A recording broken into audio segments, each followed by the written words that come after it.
I wanted to chat about 511 Okay. and potential for another camera installation on Highway 1 for Alberta Transportation. So that's all under 5.R511? Under 2.2H? Yeah, Yeah. that's what, okay. Any other additions? Rex? Rex is moved, all in favor? Carried, thank you. Adoption of the minutes, September 19th, 2017, regular council meeting minutes. Ben? Ben is moved. Any concerns, questions? All in favor? Carried. Unfinished business, business arising. Go to new business, request for decision, utility account, number 2116.04.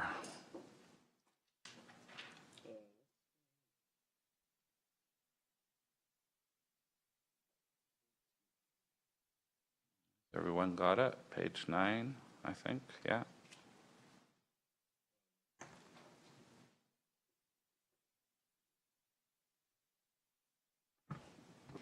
On your on the download from the website, 2.2A on mine. If I got the wrong, It says residential area signs. Now it says You're on the- October 10th. Yeah. We're on the October 3rd meeting Right. today. So, but when you hit it the other day, when you hit the most recent, it ended up bringing up the special one and not the. Yeah, I just go to the website, so that's why. okay. I'll give a little bit of a break so people can download the right meeting. It's October 3rd. Yeah, the one that was canceled and moved till today. I did download the 3rd.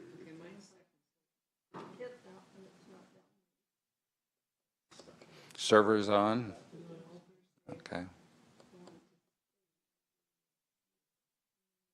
Anybody need a little bit of a help or not?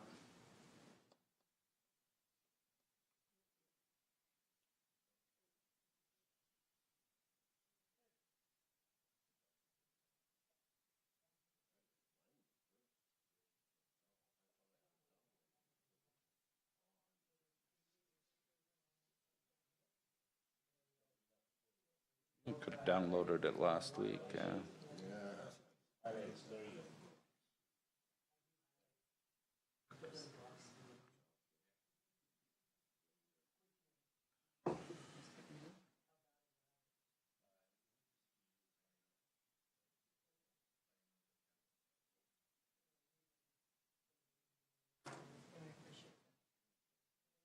Got it?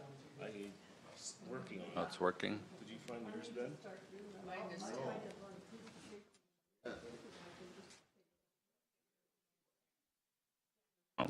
And tax rolls. Page 9, October 3rd, agenda.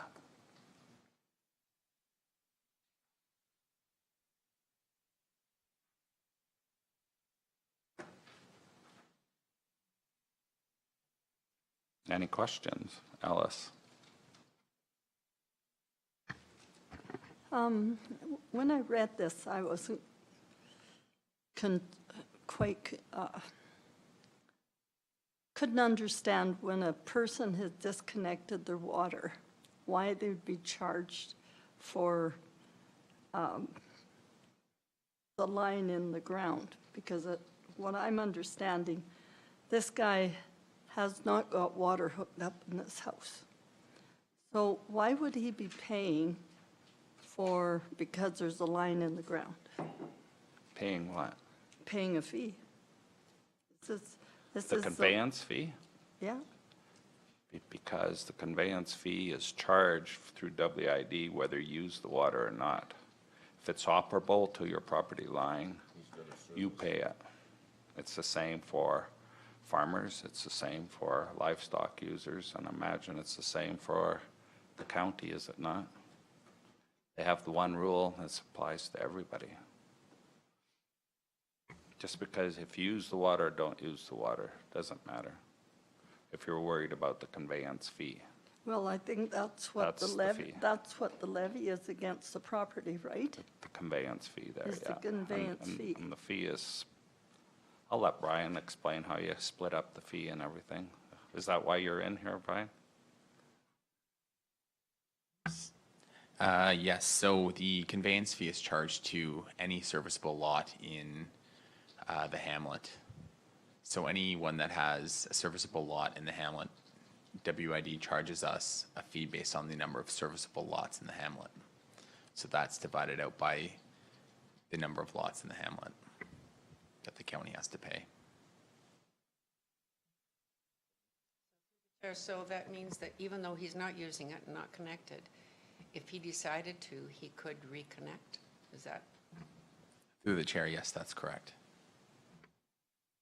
The lot is currently serviceable.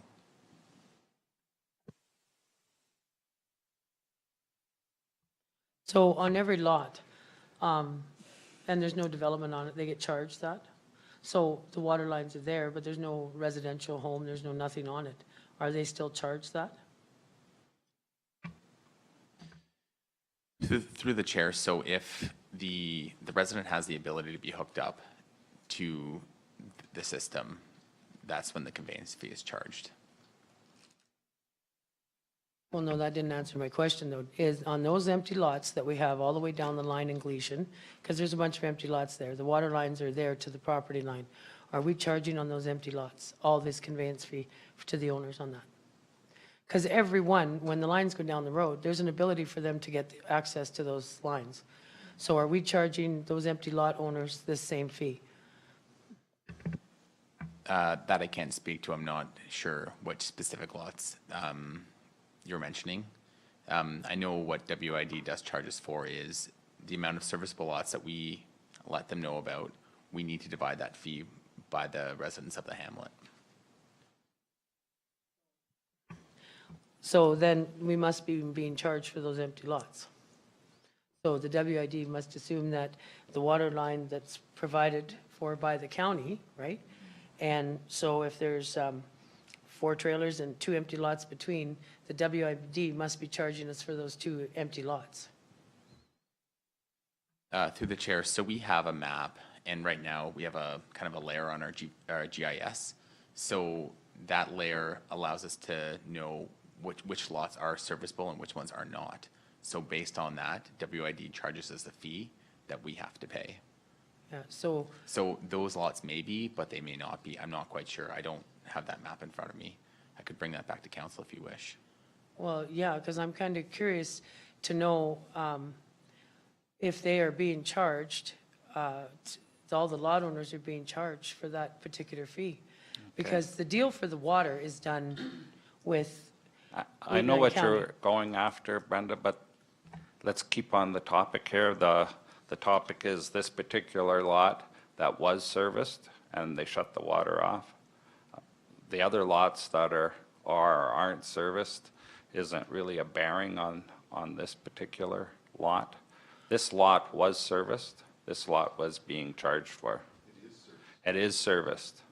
It was running and supposedly not running today, but it is serviced and the availability of the water is there. Okay, the other lots have really no bearing on this, okay? Well- And Rex had his hand up too, so if you keep the questions to this lot.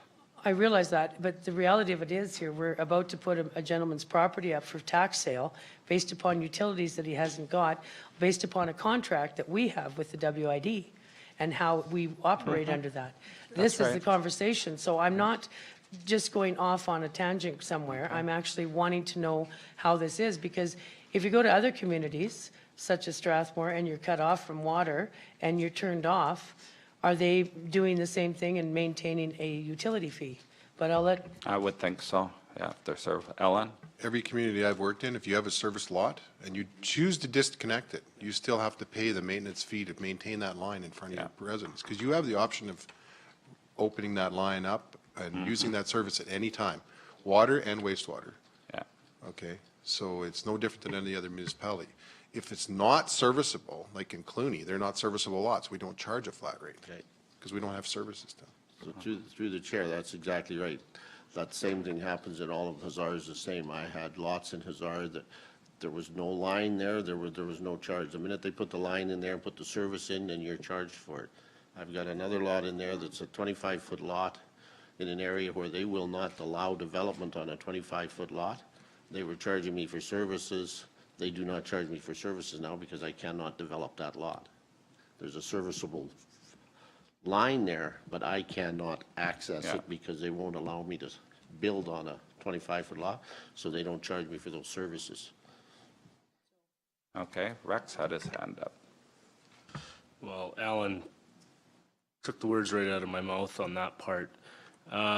So on this portion, the account holder, or landowner came in and I believe, he was gonna sit down with staff and see if there was something they could come up with. When I had spoke to that day, I had said that this county was willing to work with our residents, assuming that he was willing to pay his taxes in the arrears, or not his taxes, or whatever the fees, or whatever he's going on the tax roll for. So my understanding is he has issues dating back quite a ways that he's just not willing to pay us for, period, right? So that's the bottom line. He doesn't want to pay any of this. Some of this goes back to court hearings that they had due to this issue way back when. I don't think as a council, I don't know how we could go back and talk about or even do anything about that. But as far as these fees, I was under the impression that we were ready to help him take the time he needed to pay it.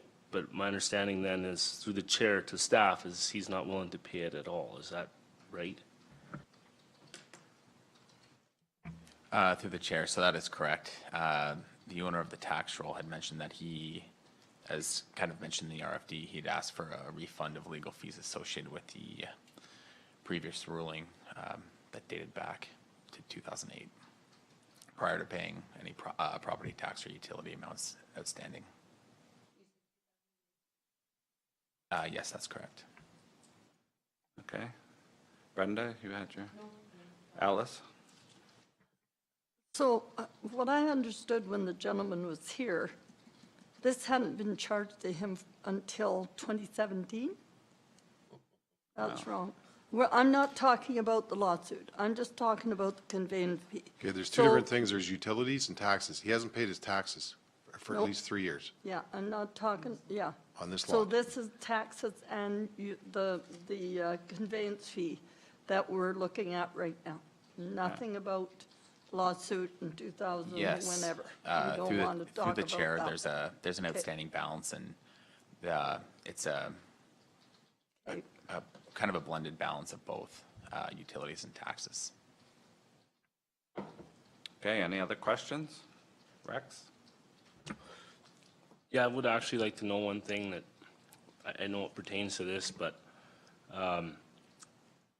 do you, in the event, and it's usually highly unlikely in this area, but in the event that you have the auction, and the property, is the property only sold for what's owing if possible, or is it sold at value, at market value? If it's sold at market value and it's above what is owed, does the account holder receive the remaining funds from that auction?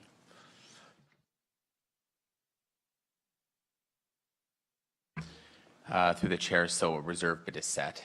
The reserve bid is set based on market value at that time, and any proceeds go to the county. Okay. So any surplus proceeds over what he owes goes back to the resident by law. Yeah. Yeah. And But the reserve bid has to be set at the market value. And I believe any time up to the auction, he can come in and make amends and stop the auction. That is correct. Through the chair, we ran into that a few years ago after the auction, and the fella had come in with his check, and the land was turned back to him. So the courts are really lenient to these guys. If they come back even after the auction, they can. Okay. Any other questions? Brenda? Just I guess, after listening to Alice's question with regards to that there's taxes on this as well, I'm not showing that as part of the, Mr. Chairman, if you want the detail, you'd have to go in camera, and we can give you all the details about what's owing on this property. I can't do that in open council. That's against FOIP regulations. no, I'm just suggesting that on the key issues and the concepts defined, it doesn't mention property tax. It only mentions the capital levy fee, the water debenture fee, and the Western irrigation conveyance fee. There is no mention of back taxes on there as well. So if that is the case, I think maybe it should be reflected in the record to show that. Because it's not just about the utilities here, it's also about the taxes, and it's not reflected in the request for decision. Through the chair, so in the key concepts, key issues and concepts defined in the end of the first paragraph, I do mention that we're trying to provide a recommendation to council regarding arrears for roll number 5148362. Right? So arrears being arrears on that tax roll number. Here's his taxes. The next line is the utility account and what was specifically in the utility account.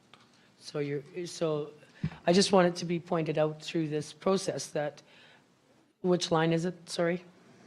The very first paragraph under key issues, Yeah. arrears for the tax roll. Yeah. Yeah.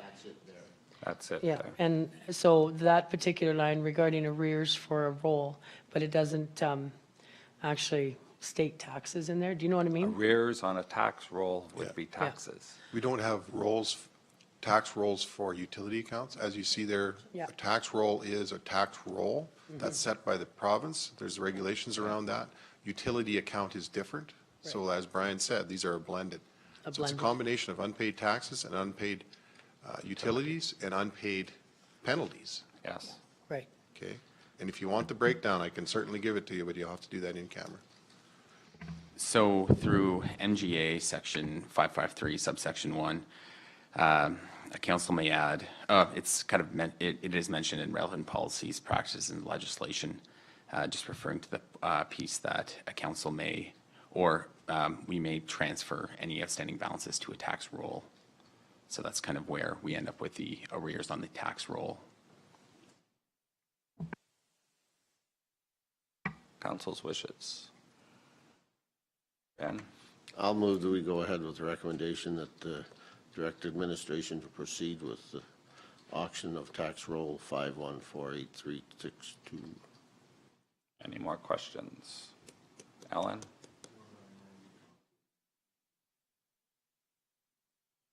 Yes, I have been in constant communication with the owner of this tax roll, and I will continue to try to work with him to try to make an arrangement prior to the last resort option. Okay, thanks for that, man. Any other questions? All in favor? Carried. Request for decision, transfer from reserve.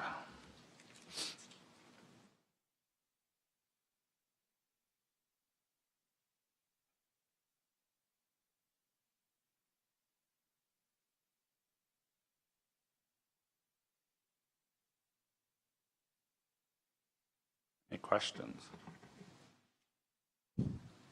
I'll move the recommended action of the approval of the funds of, the remaining funds of 2,292,385 in the restricted, in regional water and wastewater reserve to be transferred to the equipment reserve. That's like that guy yesterday that thought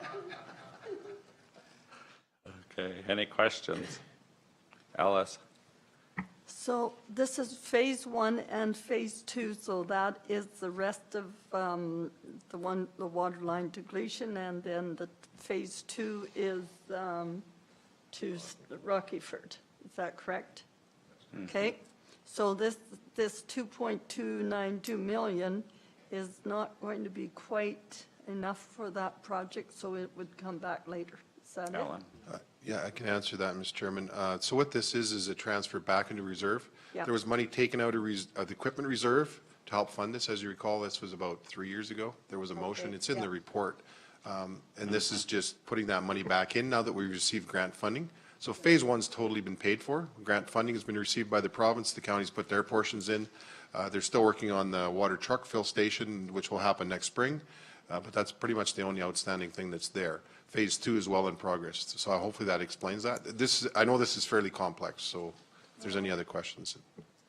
I just wanted, so that it's on record, that we know what we're spending or where we're getting the 2.292 million from and where it's going. So I'm okay with that. Just want to know for sure. Okay, any other questions? I just want to clarify that 2.3 million thereabouts is going back into equipment reserve, not being spent, right? Okay, I just want to make that clear. I think it's important that we're putting, I agree with Alice, at least we should have a conversation about it for the record as to what it's going back into. So I get it. Any other questions? Council's. Yep, Ben made the motion. All in favor? Carried. Request for decision, transfer from reserve, Gleason Capital Reserve Utilities. Mr. Chairman, I'll make the motion that council approves transfer of $604,638 from Gleason Capital Reserve Utilities to the Equipment Reserve. Okay. So it's going back again, yeah. Any questions? All in favor? Carried. Request for decision, Wheatland Regional Corporation funding.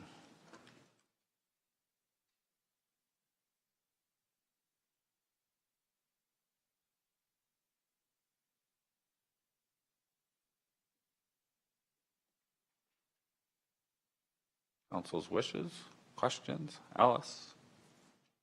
I move the recommended action. The council directs administration to use restricted funds for the unpaved road reserve to fund WRC project to a maximum amount set under the resolution 170742. Any questions? So, Mr. Chairman, in closing this loop, the same thing will happen. As we get grant funding back from the province of Alberta, the money will come back through council and we'll put it back into that reserve so that there's a paper trail. No money is ever taken out of reserve or put into reserve without a council motion, Right, as long as I'm here anyway. yeah. Yeah. Any other questions? All in favor? Carried. Request for decision, installation of speed limit signs on. Mr. Chairman, can we defer this one this afternoon? Originally, Mr. Churchill was going to be in to speak to this. He's in meetings in Calgary this morning with transportation. So he won't be available this afternoon to speak to this. So if we could just postpone it, if that's okay. Okay. Thanks, Brian. Okay, request for decision, Agricultural Service Board policy recommendation. Denise? Also move, council approve the addition of new ASB policies, plastic grain bag recycling, animal health, and soil. I had it right. As recommended by resolution 170703 or at the July 5th, 2017 ASB. Thank you. Any questions? All in favor? Carried. Request for decision, remuneration review committee recommendation. Rex? For me, I would ask actually that this gets put off until the new council sits. They can make that decision. I don't need to make that decision today. You making that a motion that we table this till? just- Okay, it's up. I'd be open to or that's your discussion on it. question. Okay, Ellen. Yeah, no problem with that. We felt that this was closing the loop with this council, but if you want to defer it to the November 7th council meeting, we certainly can. We just take the similar report and put it there. So it's up to council, but we thought this closes the loop for council Okay. on their terms. So if we want to defer it to a future meeting, would need a motion to do that?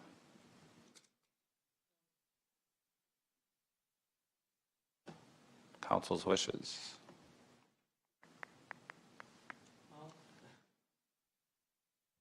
So after reviewing this, I'm just, and I looked, it was submitted by our Human Resources, and all it is the cost of living. And it's, the only change to it is the cost of living, which is what we've been doing for the last 5 years, 7 years. So all it does is change it so that it's in effect as of January 1st, that's all. And then if they still want to look at their remuneration, a new council can sit back and do that again as well. So I'm not so sure it's an issue, but it's up to you if you want to put a motion forward. It's not an issue. I just thought, because if we do this now, is that going to be on the council agenda for the new council? Probably not for another year. So thought this would be the best thing that they can attack as they come in. I realize it's a 1% cost of living increase. But I mean, it's really not going to affect me whether I get 1% or not anyway, and it's probably not going to really affect the whole. I know it's just keeping up with doing that, but then maybe that just allows that new council to have a discussion about remuneration overall. So I'll just go ahead and maybe make the motion to put that off till the November meeting, and then they can debate it, if that's okay. Okay, make a motion I made the to motion, yeah. defer it to the Yeah. future meeting. Yeah. Just to comment on that, I don't have an issue with, as Alan said, closing it off, because the big deal more so is that this council doesn't use council to set the per diem. We use an outside group to look at it and do the recommendations.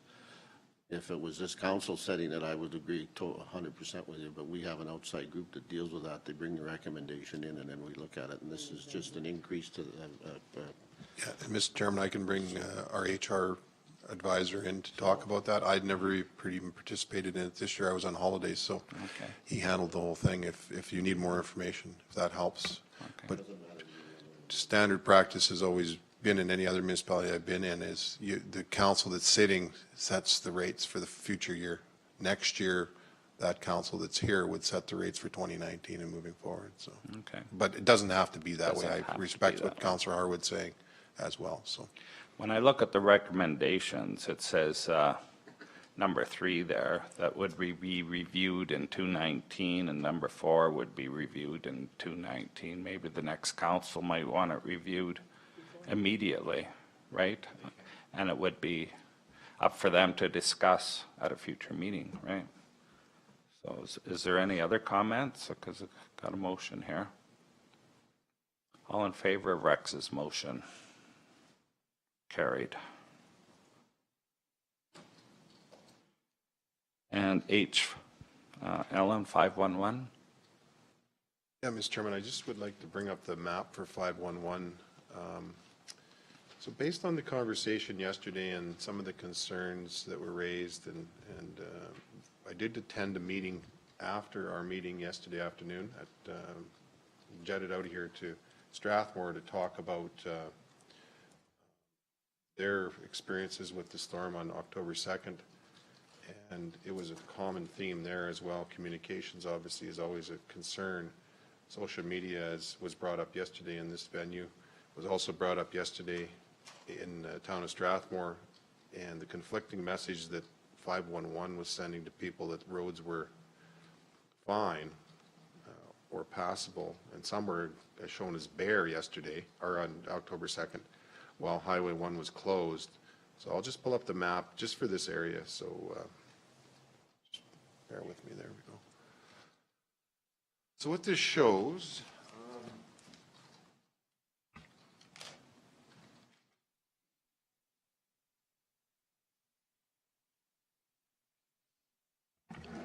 So what this shows, Mr. Chairman, is that, if I can get this thing. Al, I got one. It's fine, yeah. So this, what this shows is the roots in this area. So the black is bare, so this is current conditions. Yellow would be partly covered. White would be covered.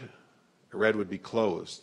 So on October 2nd, approximately 11 a.m., 11:15 a.m., the section from Chestermere of Highway 1 east to Bassano was red.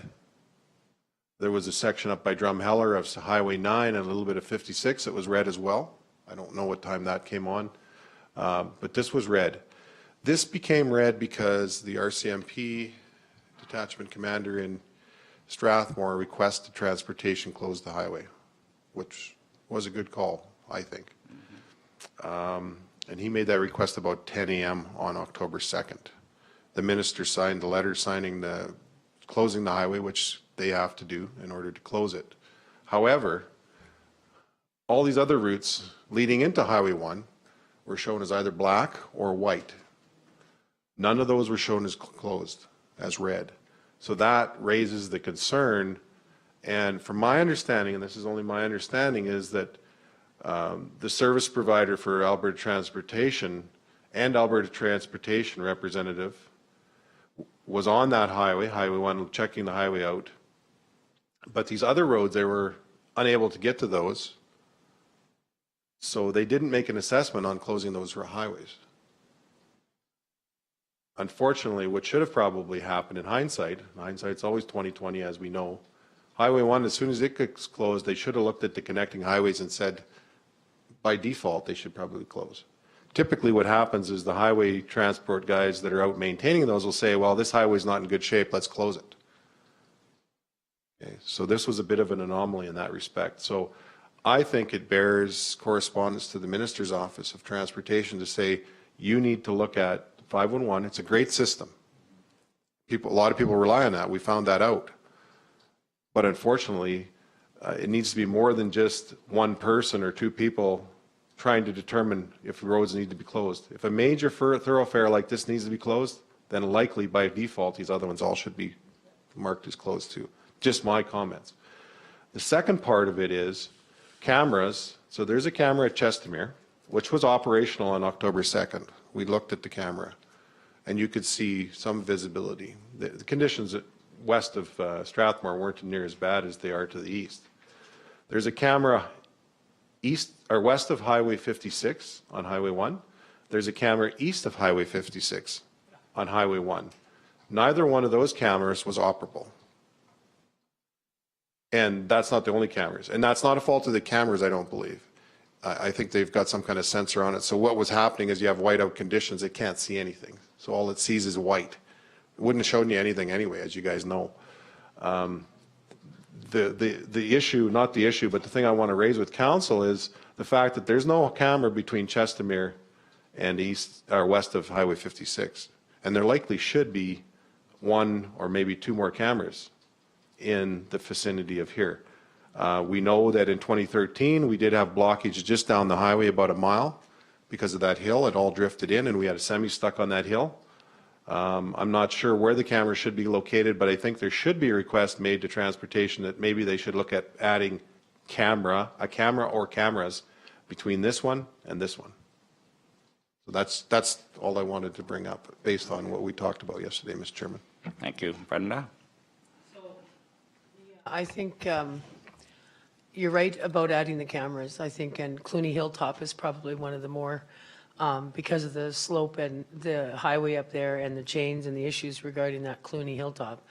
I think it would be imperative to have a camera on the top of that hill up there, and also at the 13 Mile Corner and here locally. So I think we seem to have troubles at the 13 Mile Corner all the time on that curve, and Clooney Hilltop, and then here at the 21. And that's the three areas that I would like to see if there's going to increase cameras. That particular camera that's there is just a mile and a half past the Langdon.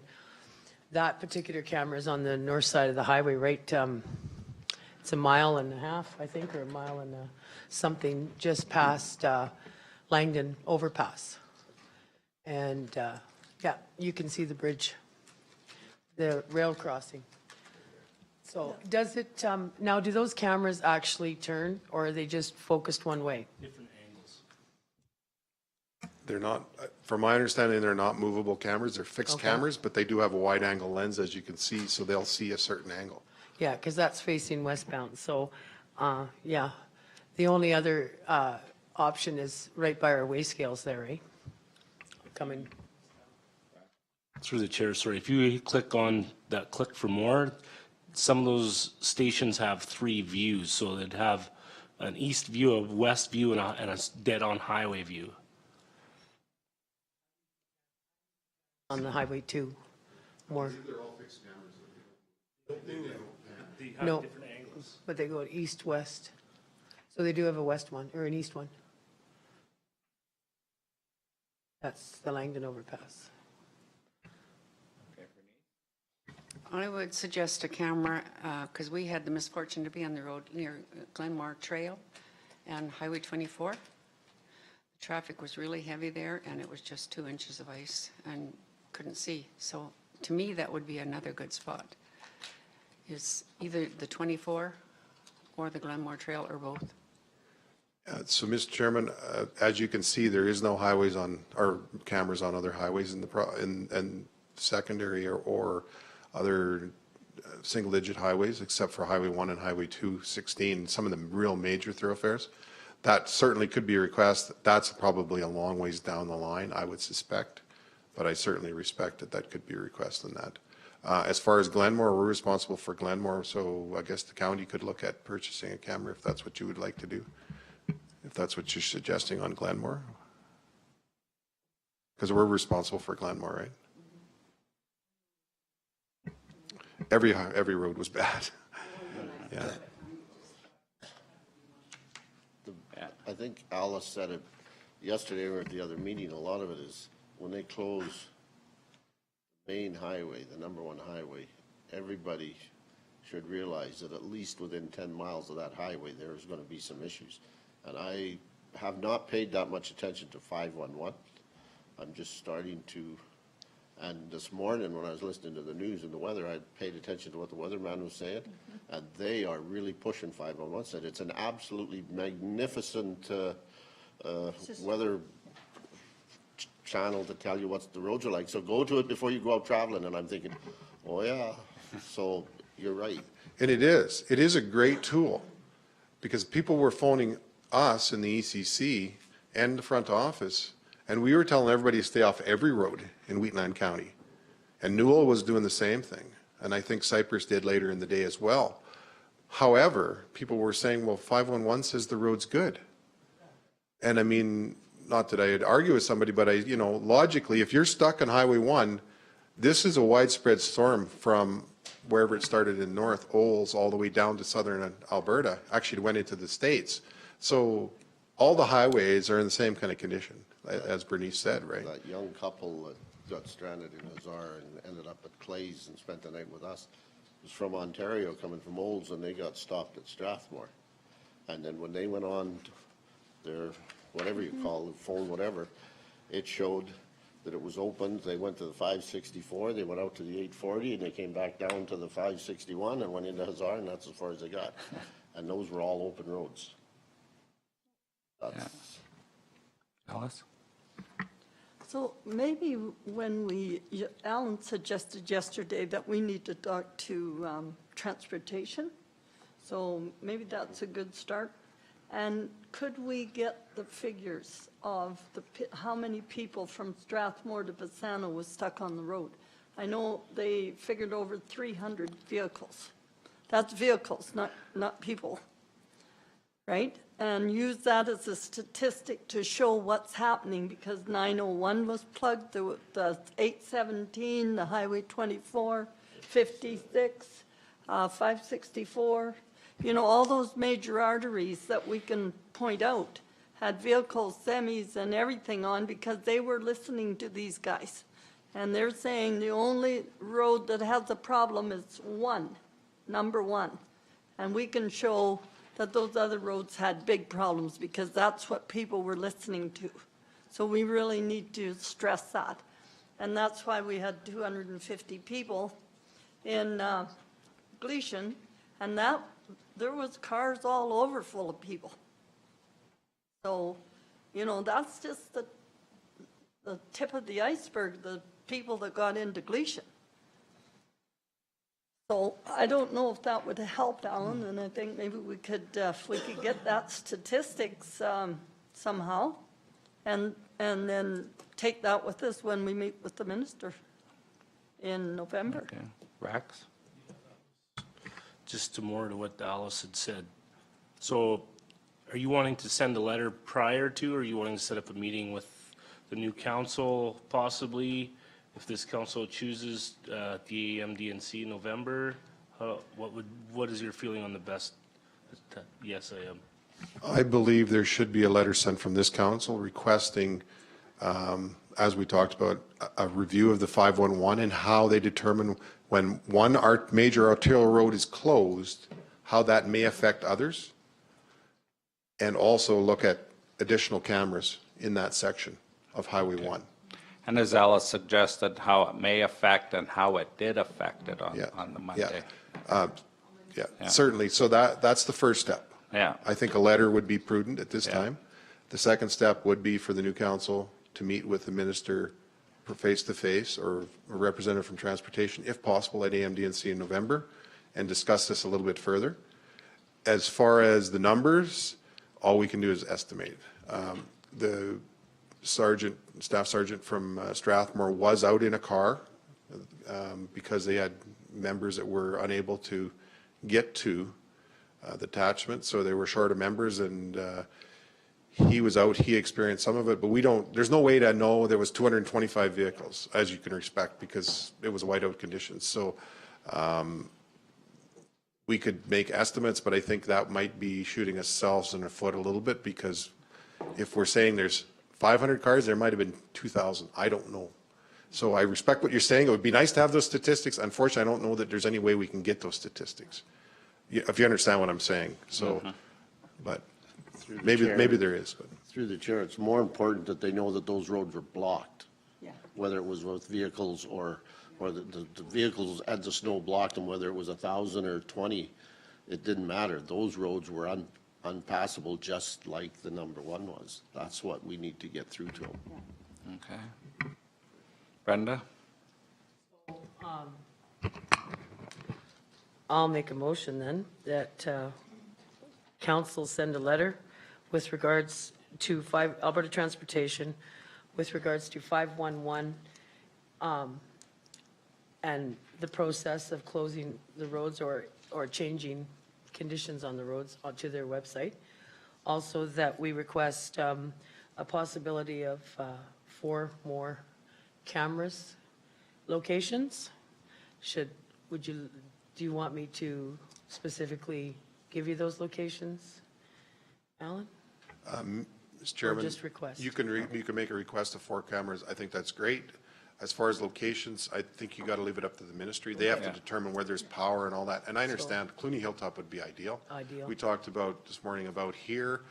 No problem. We'd run power out there and we could supply power to it if they wanted here. I don't know if this is the best location though. So they have to judge where they need to go. But I think giving them a number, as you can see on Highway 1, there is a pretty good gap between Chestermere and west of Highway 56. Yeah.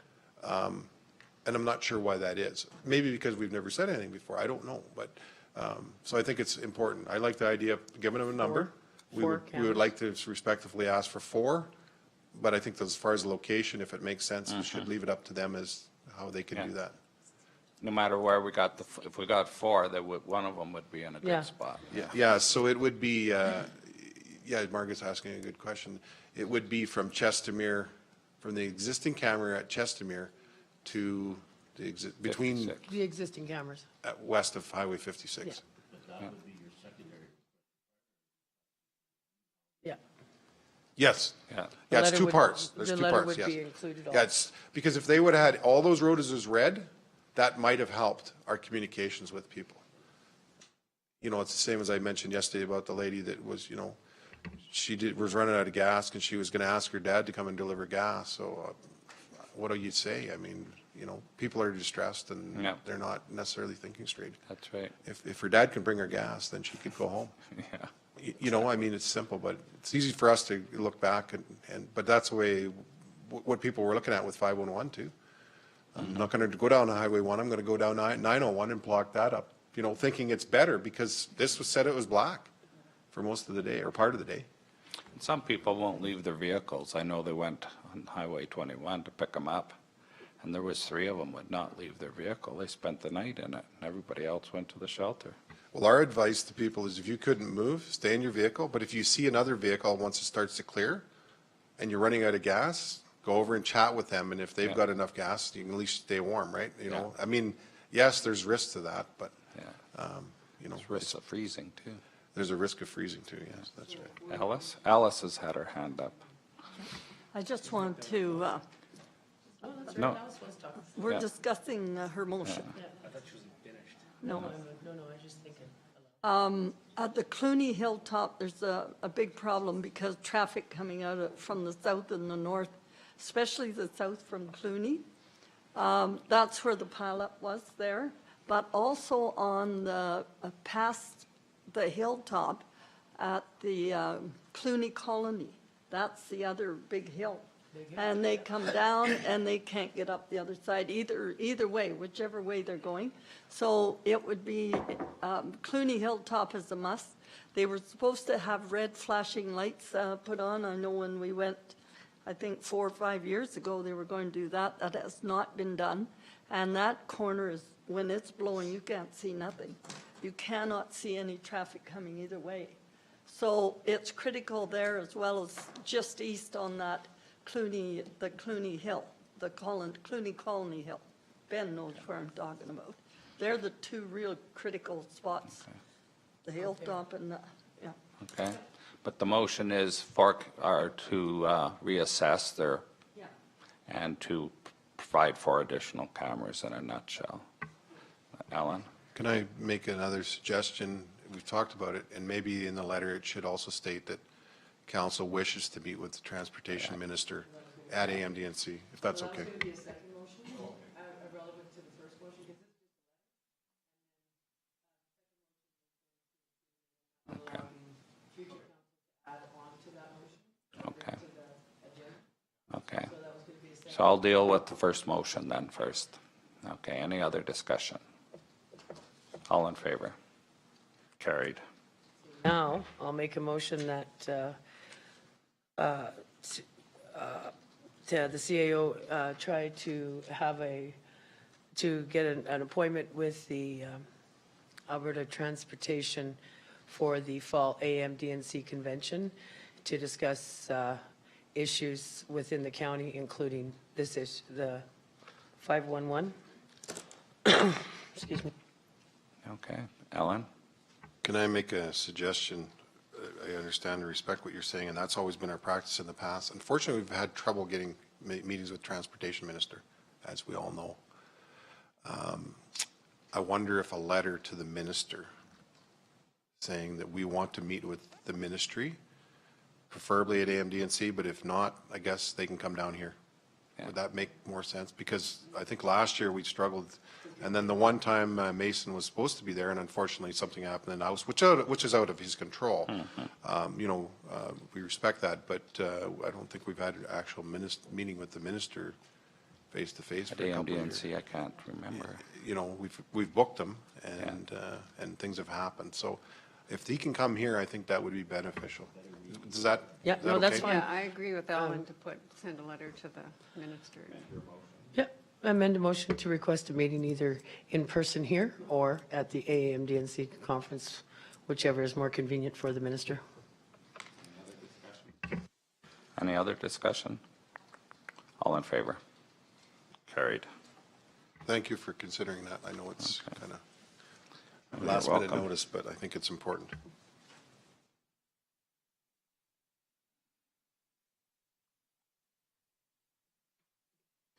Okay, reports, Reeves report.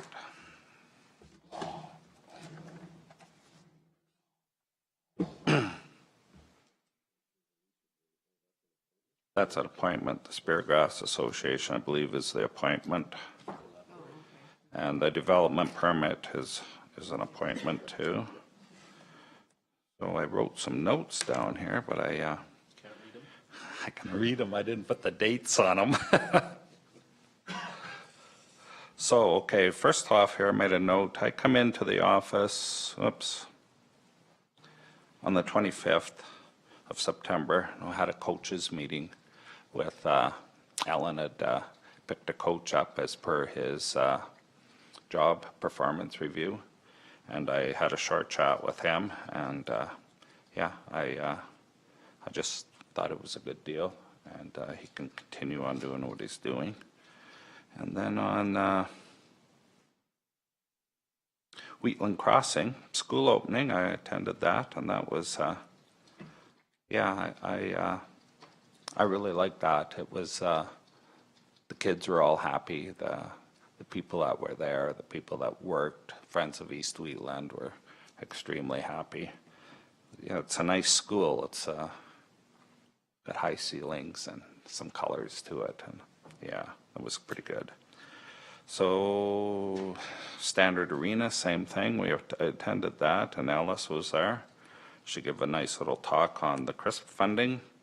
I did have a couple requests there that county is supporting a lot of these arenas and community centers, but we don't have a county sign up anywhere. And he really wanted a county sign, and I said to him, well, usually the people that get the money thank us that way by showing their appreciation. So maybe the next time we're talking about CRISP funding or something, maybe if county, if anybody's here at that time, we can think about a little bit of signage. I don't know what it would be. Standard the other day had a nice sign up. They had support from had the Wheatland County emblem there, and they used Growing 150 money. So it was kind of nice by Standard doing that. And then on Monday we had a special council meeting, and of course we all know the highway was closed, and we had to have the letter out by 4:30. I had phoned up the Municipal Affairs that afternoon when I was thinking of something to do, and I didn't really get a hold of anybody in authority. I got a hold of the secretaries and stuff, and on the next day, I believe it's Ellen works up at the, yeah, he phoned me back, and he's one of the ones that review these letters. And I explained to him what was on, and I said, in the end, I think the letter might have made it before 4:30, and which it did. But he said not to worry, that he would definitely wait for the letter to come up when we had better weather conditions. So they were accommodating. And I'll let Rex talk about the regional partnership. And just one other thing I'd like to convey to staff and to our CAO for the excellent job they did on the storm thing. They opened up the emergency center, and they got all the other ones opened, and they really did fine. They really did proud to us. I stayed a little bit after the meeting, and they had a staff meeting after the highway was closed. I was surprised at all the staff that come in that day because it was a work day, I'm sure, and maybe when they come it wasn't as bad, but all those chairs were full. It was full of staff. They were here to help. I don't know how many stayed extra. I know a number did, and maybe more could have or should have, but that's part of the debriefing thing anyway. So I'd like to thank staff for that. And if there's any questions on my report, I'll move it. Ellen? Yeah, thank you. We certainly have tremendous staff, amazing staff. So a number of staff chose to try to make it home, and they all did make it home safely at some point. Yeah. So based on that and discussions with a couple of the staff members, Judy and Mac, we're working on a policy to deal with things like that. We had that same situation in 2013, and the staff at that time were asked not to leave.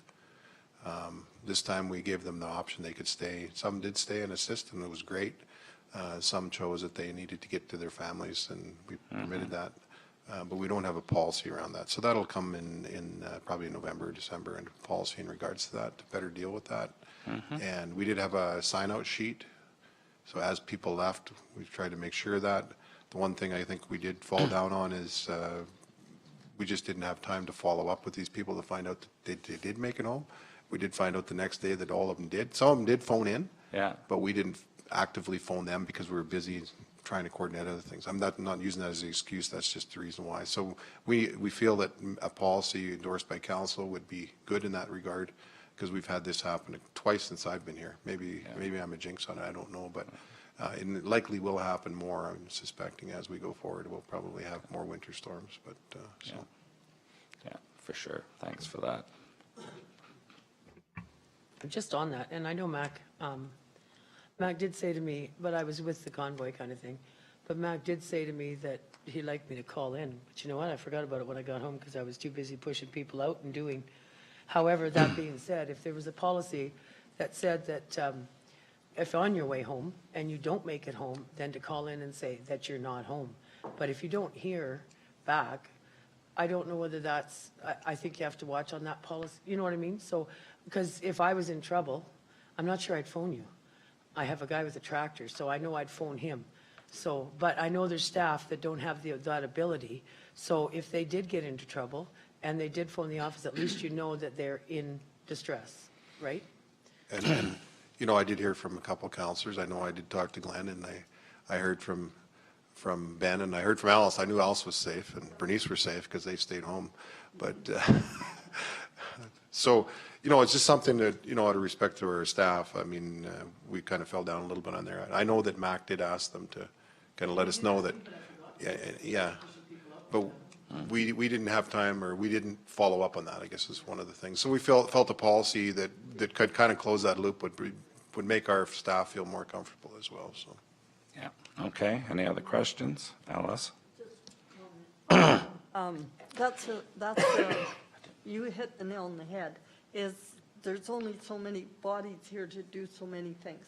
And we found that at the community hall, and with me coordinating between Alan, the hall, the RCMP, and Clooney.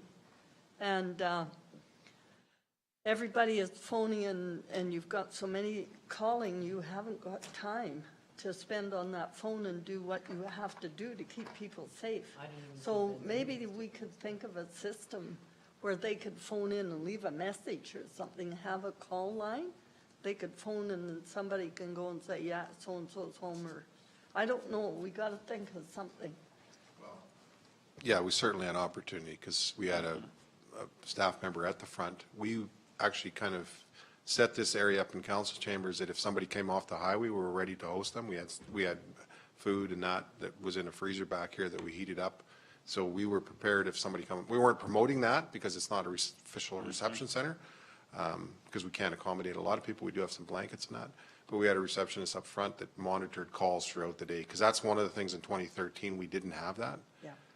And that's one of the things I heard. So we had one member stay back and do that. So she could have been following up with staff. We just never thought of it until after the fact. So, but hindsight's 20/20. We'll learn as we do more and more. We'll learn. Just for, it's nice as a courtesy to let people know back and forth, but I wouldn't get wrapped up in it, because once I leave here and I get 10 miles from here, the last thing you're going to do is try and find me when I get out into that country. I know more about what's going on out there than anybody up on this side, so the chance of me phoning here and saying I did or didn't make it, it'll get here eventually, but it won't. It won't be my pleasure.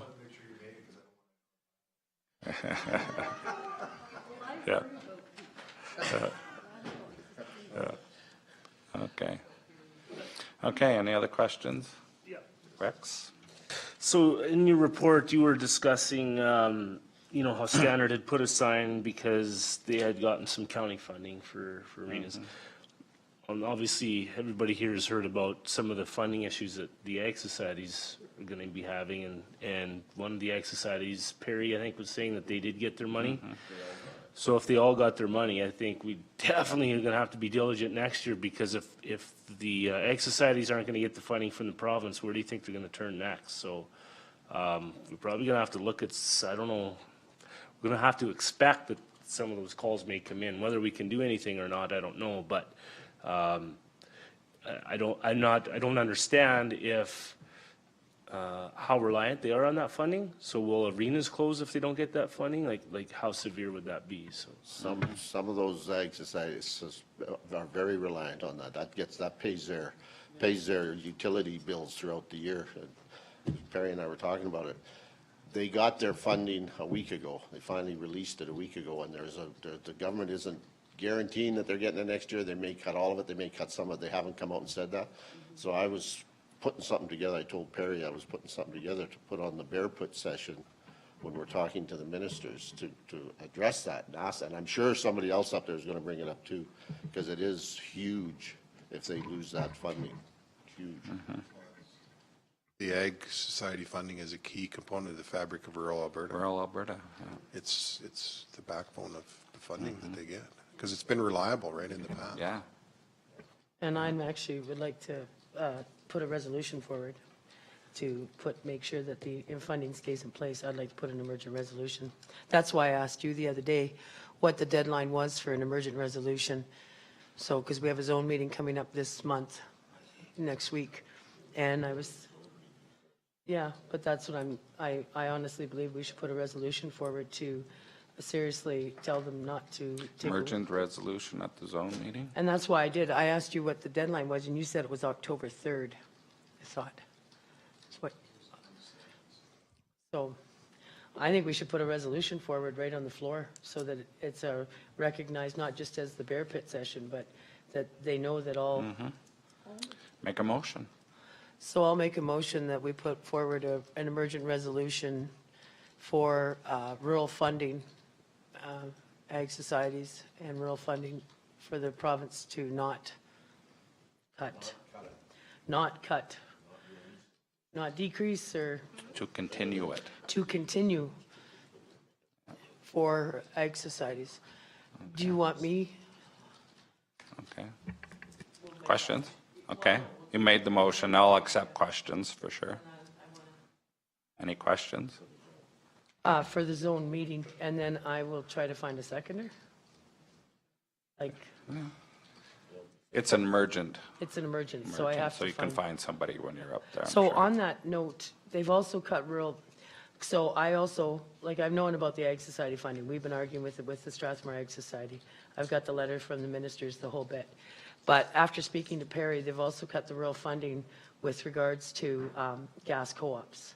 And they've taken away that granting process that the co-ops have, and they've decreased the rural funding on that as well through, like, the Rosebud Gas Co-op. So should we include just rural funding as a whole, or what should we do with it? Just as, If you look at the rural funding from the province, they're cutting everything in the rural, every rural, you name it, they're looking at cutting it. I don't know what's going on up there, but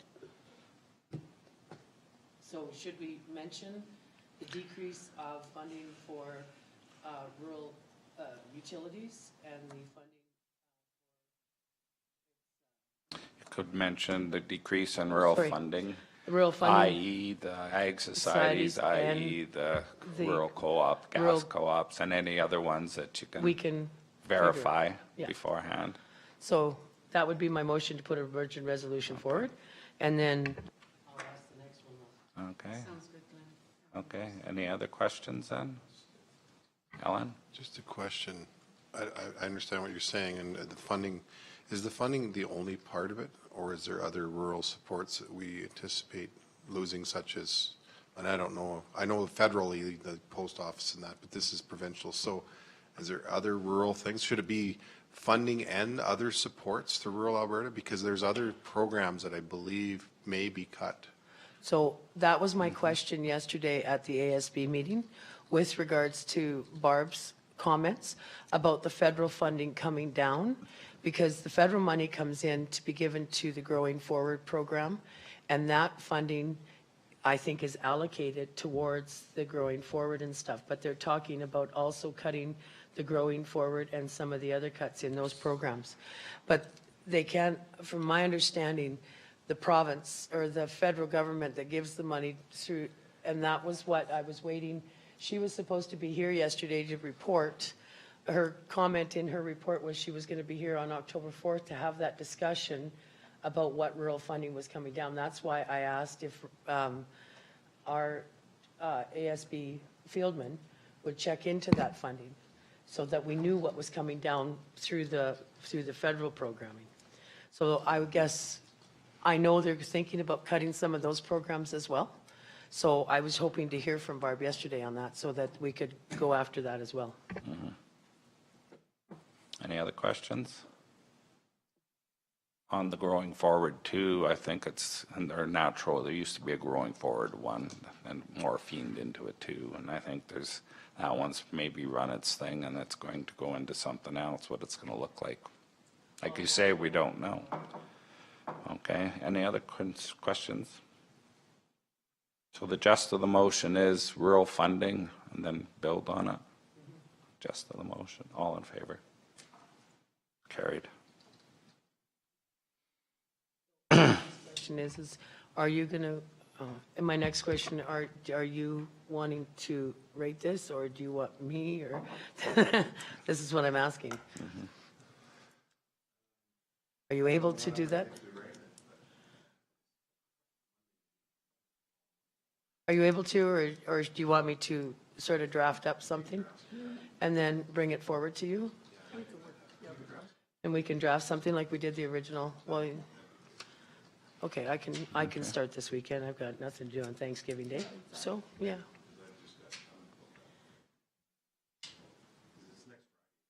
I know. So we'll work on something. Is Make that lots of okay with copies. the rest of council? That I draft something up Anybody's to bring forward? complaining? I don't see anybody complaining. Nobody else wants to do it? Okay, Okay. thanks. Any other questions about my report? I'll move my report. All in favor? Carried. Deputy Reeves report. It's, excuse me, it's on the server. I noticed one mistake there, but I wondered if anybody else had noticed it. It says on September 8th at the Leduc at the Alberta Carewin, the one comment down there, grows top quality mushrooms from bear waste. So it's beer, not bear. Yeah, well, I wondered about that, but I was thinking, beer. how did they get bear waste? Beer. And then the other one that isn't in there when we're considering trash and what goes into these transfer sites in the United States, wrapping paper and garbage bags equals 4 million tons a year of wrapping paper and garbage bags. And we wonder what's filling up our landfills. You don't even think about it when you buy this stuff and do it, but there are whatever you burn, but what goes in the dump, in the trash in the States is $4 million a year. Car waste, 80-some% of that car is recyclable, and there's one wrecker in Alberta that sends 20,000 tons a month. I think it's 20. He said, and he kept saying it, 200,000 tons a month. And I think that makes more sense, 200. That's a big pile. Yeah. I can't visualize 200,000 tons a month. I could see 20,000 tons a month, but not. But anyways, there's a, So on your report, you have 2,000 tons. I know. That's why I'm saying this. I argued with that and argued with what he had said about the 200,000 a month. Really? I cannot visualize that much. You figure over 12 months of car waste in a dump, like you can fill these dumps up in it, you could be building, it just doesn't make sense, but So- anyways. So just a response back to you at the latest FCM meetings. There is one of the cities in BC, we're putting a motion through and a resolution through to which I guess I took issue with, about single-use plastics. And they were going to try to get the federal government to ban single-use plastics. So, but I did put my opposition and my comments forward because What they're referring to is the plastic bags and the straws and the paper cups or plastic cups that they're using. And they wanted to ban those kind of things. However, it does affect our agricultural industry and our forestry industries and all these other ones. So it went through as an education program versus an actual ban. So they're going to do some educational, but I was really concerned with the wording on that one because it does affect other industries. And I did explain that we are, as an industry, as an agriculture industry, looking at recycling our plastics and those kind of things and making sure that they don't hit the landfill. So for the cities to come after that, so that was another interesting that you bring that up. And I guess my only other question with that is, you had somebody speak with regards to the provincial programs to the smaller urban MDs as generating energy. You said in here it's, as far as generating energy from small-scale projects to funding to build models and to see if they work. So what was that program about? Because I just did a conference in Edmonton about It's, I can't think of the acronym the government uses, that's the, micro. no, they're pushing money out to these small communities to try and figure out, to come up with ideas for generating, to create energy in their communities, specifically for their communities.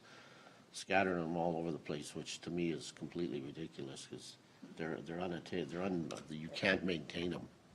You can't maintain the cost They of have them.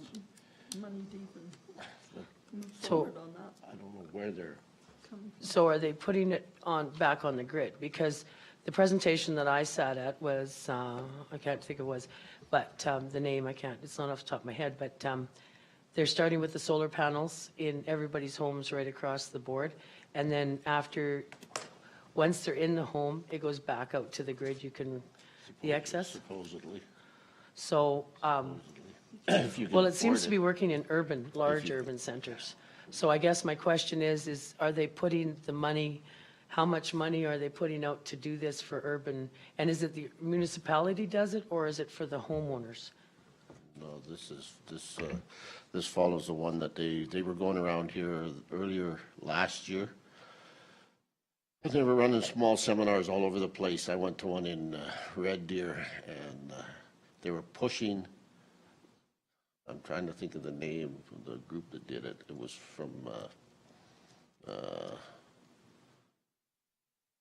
think of the girl's name, Lee, up in Edmonton, but I can't think of the organization that put it together. It's funded by the government anyways. They're millions of dollars into this, and that's where this stuff for the solar and all this stuff coming up that they can give you money, get this started.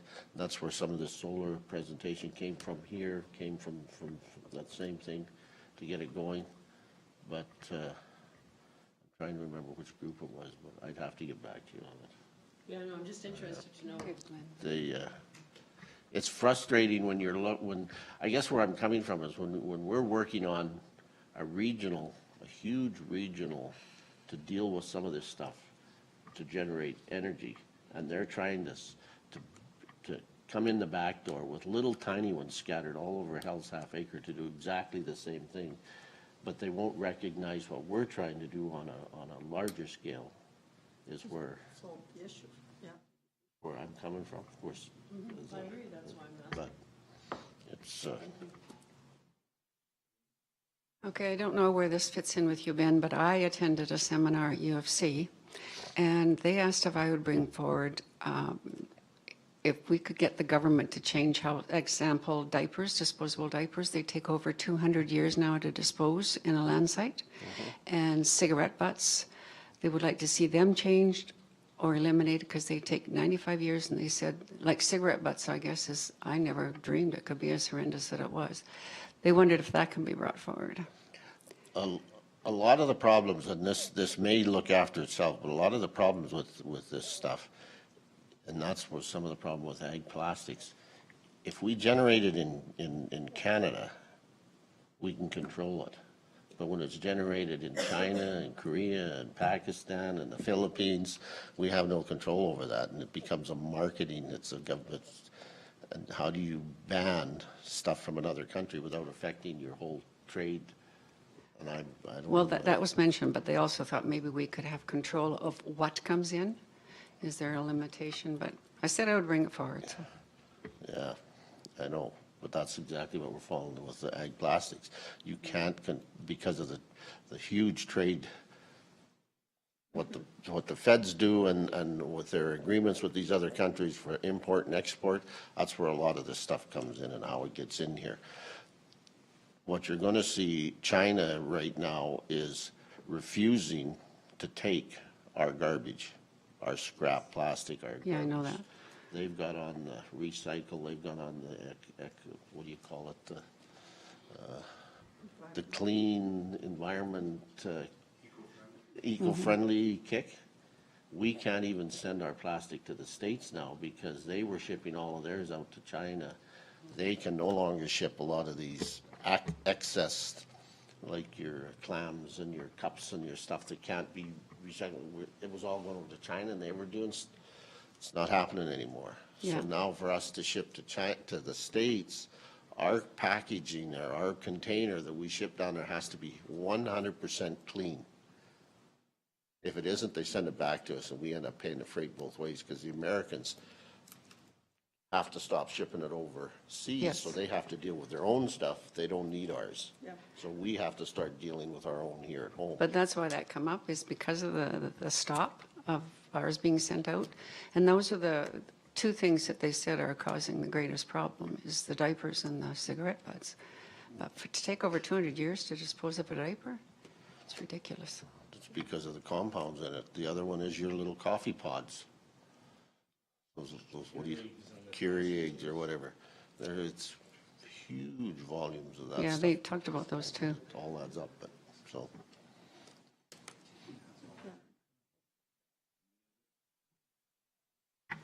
Any other questions for Ben? I'll move my report. Ben's Oh, the other thing there too is the crisp check.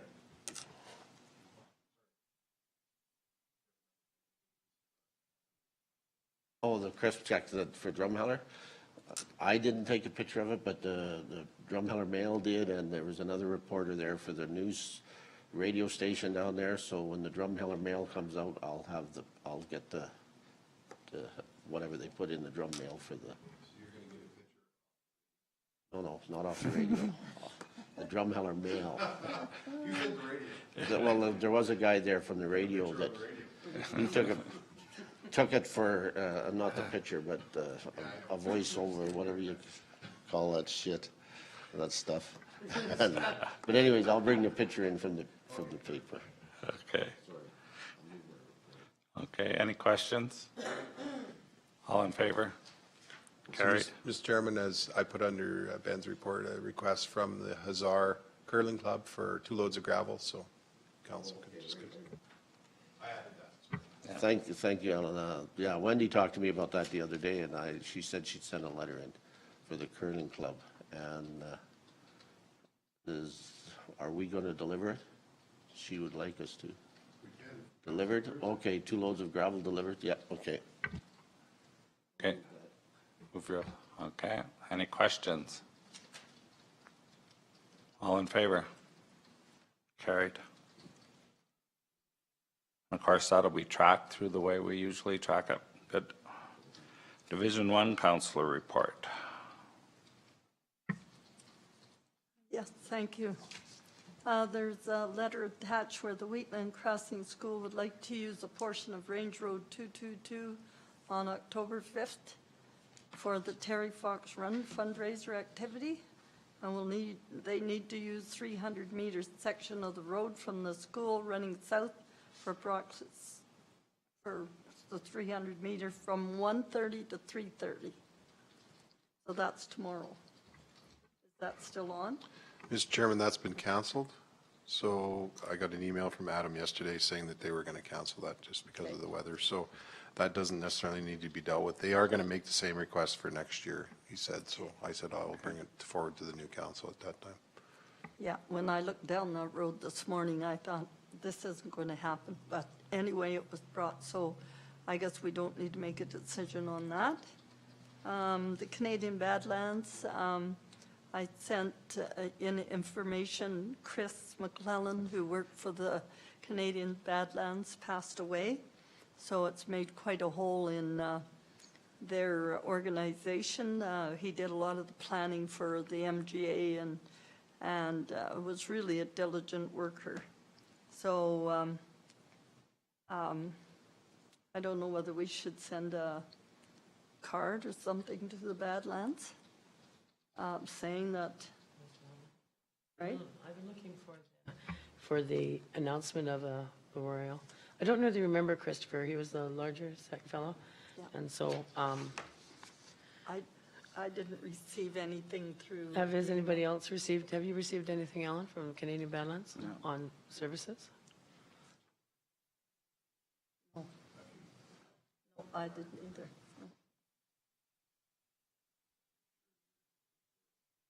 Yeah, well, I received the email with regards to it, but no, it's just an announcement. But it says email that it's, would be on the website, but I see nothing Yeah. on the website. And And that's why I was thinking we should send a condolence, a letter of condolence to the Canadian Badlands. or to his family, To his Pardon? family. to his family on behalf of the community, Yeah. of our county. So we need a motion of that? So I'll make a motion that we send a letter of condolences to the Canadian Badland and Chris's family on the passing of Christopher.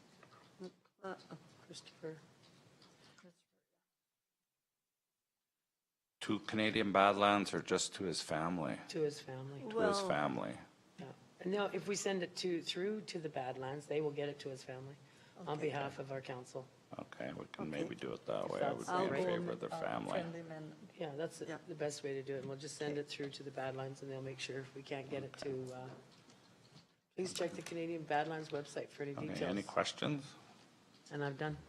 All in favor? Carried. And that's all my report, and I'll move it. Thank you. Okay, any questions for on Alice's report? All in favor? Carried.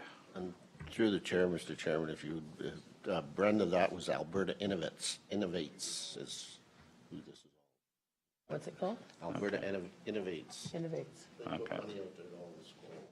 Okay. Yeah, well, I'm just curious to know, Okay. Division 2 Counselor report. on there? Okay. I'll write it down. Thanks, Ben. Yeah. I got two. Oh, sorry, I didn't get two. I got one. I got two papers. So Alan has so, Yeah. Alan has so kindly passed out the agenda for tomorrow. What? Sorry, I'm just, could have swore it was at 1 o'clock, not 1:30. This is what I received from Leah, I think it was yesterday or the day before, Mr. Chairman. I'm So not the chair. I didn't have this till a couple days ago. That's So I was a fine. little, I was a little surprised at the 1:30 as well, but that's what I got. Straight from there. Leave it at 1:30. If there's a change, I'll let you know right away. I'll find out right after the meeting here. So, everybody here is invited. Probably the only occasion I think I've ever left a meeting early was yesterday during the ASB.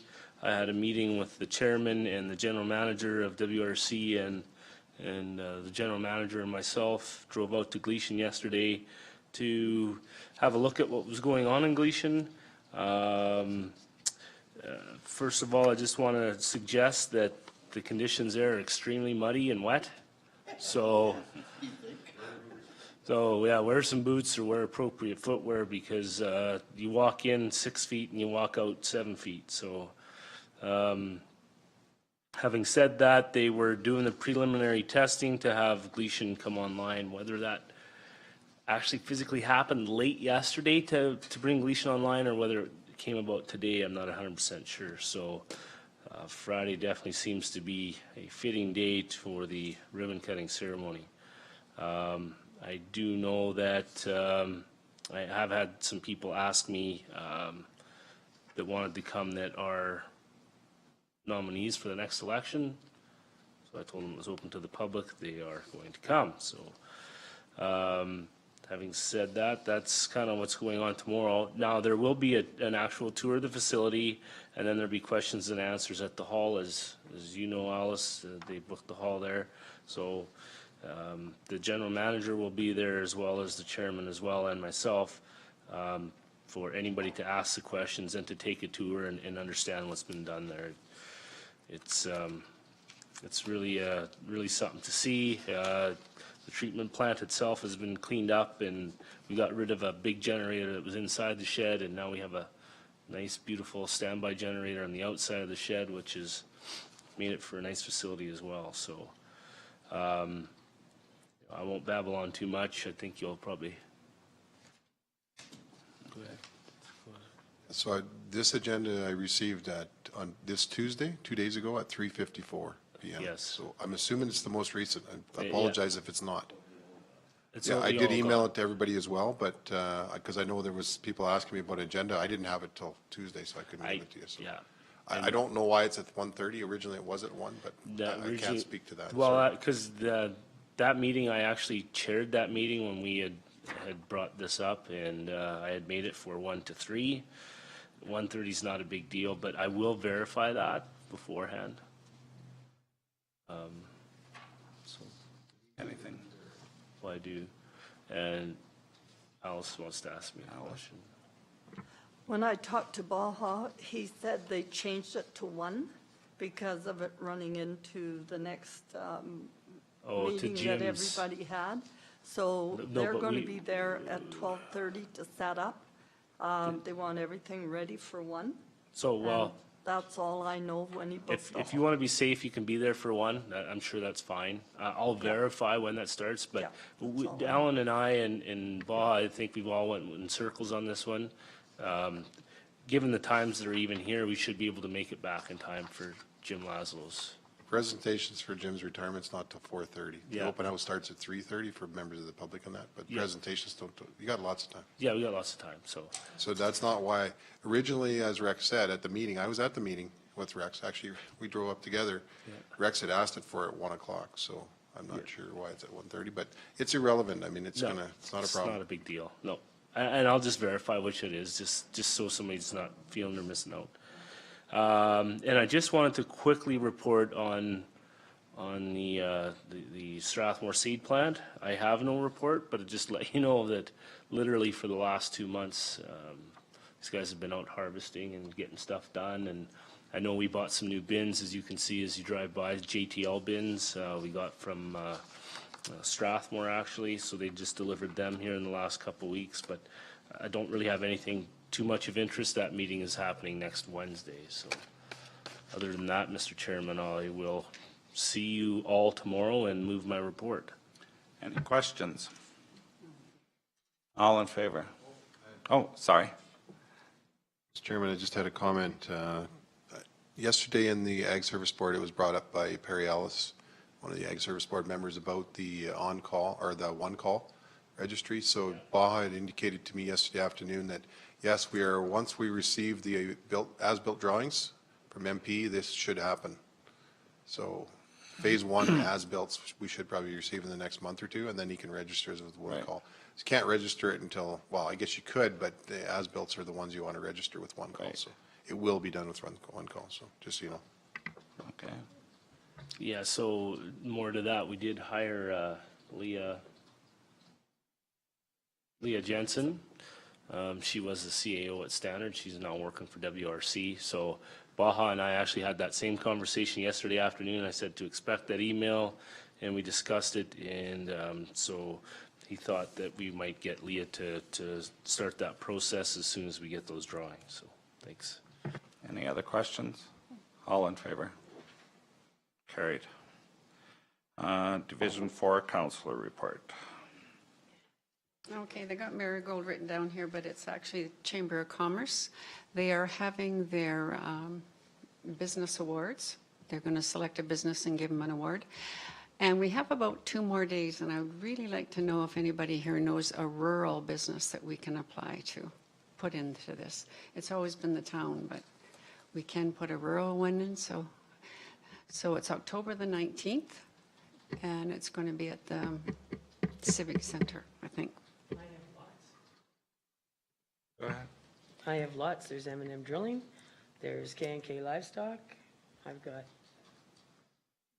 like there's a business that they do pretty well for being out in the far corner of my county, out there, so. I'll have that conversation with you. Okay. But yeah, Yeah, there is. Definitely there's, some- there's lots of businesses out in our communities. There's also,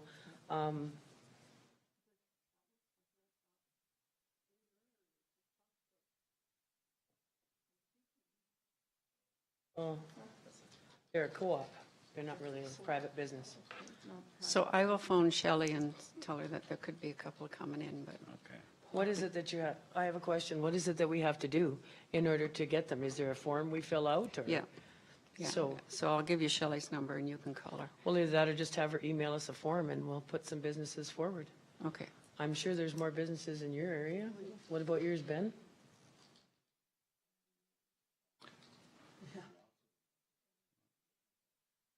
They just want to recognize businesses who have been good in the communities, but they generally do Strathmore.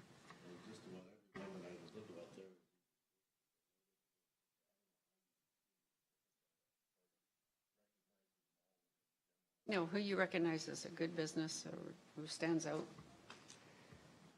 And then they make a pick.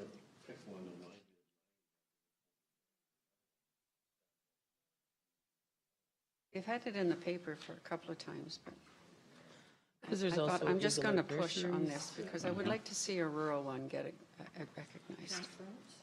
We have our Eagle Lake Nurseries. We have lots that, we have Yeah. our winery. Have they ever been recognized? No, The winery that's down in your division, Fieldstone. Fieldstone? you feel stone. It's even written up in a book. I think they won an international award here last month, or national at least. So we do. Well, have- if anyone I'll has get you the anything info. and find the criteria, or get a hold of Bernice after. And yeah, Yeah, I know, but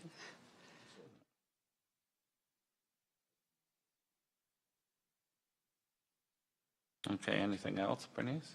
no. There's- you Oh, have the sorry, mayor I moved to- my part. And move your report. Any questions? All in favor? Carried. Staff reports.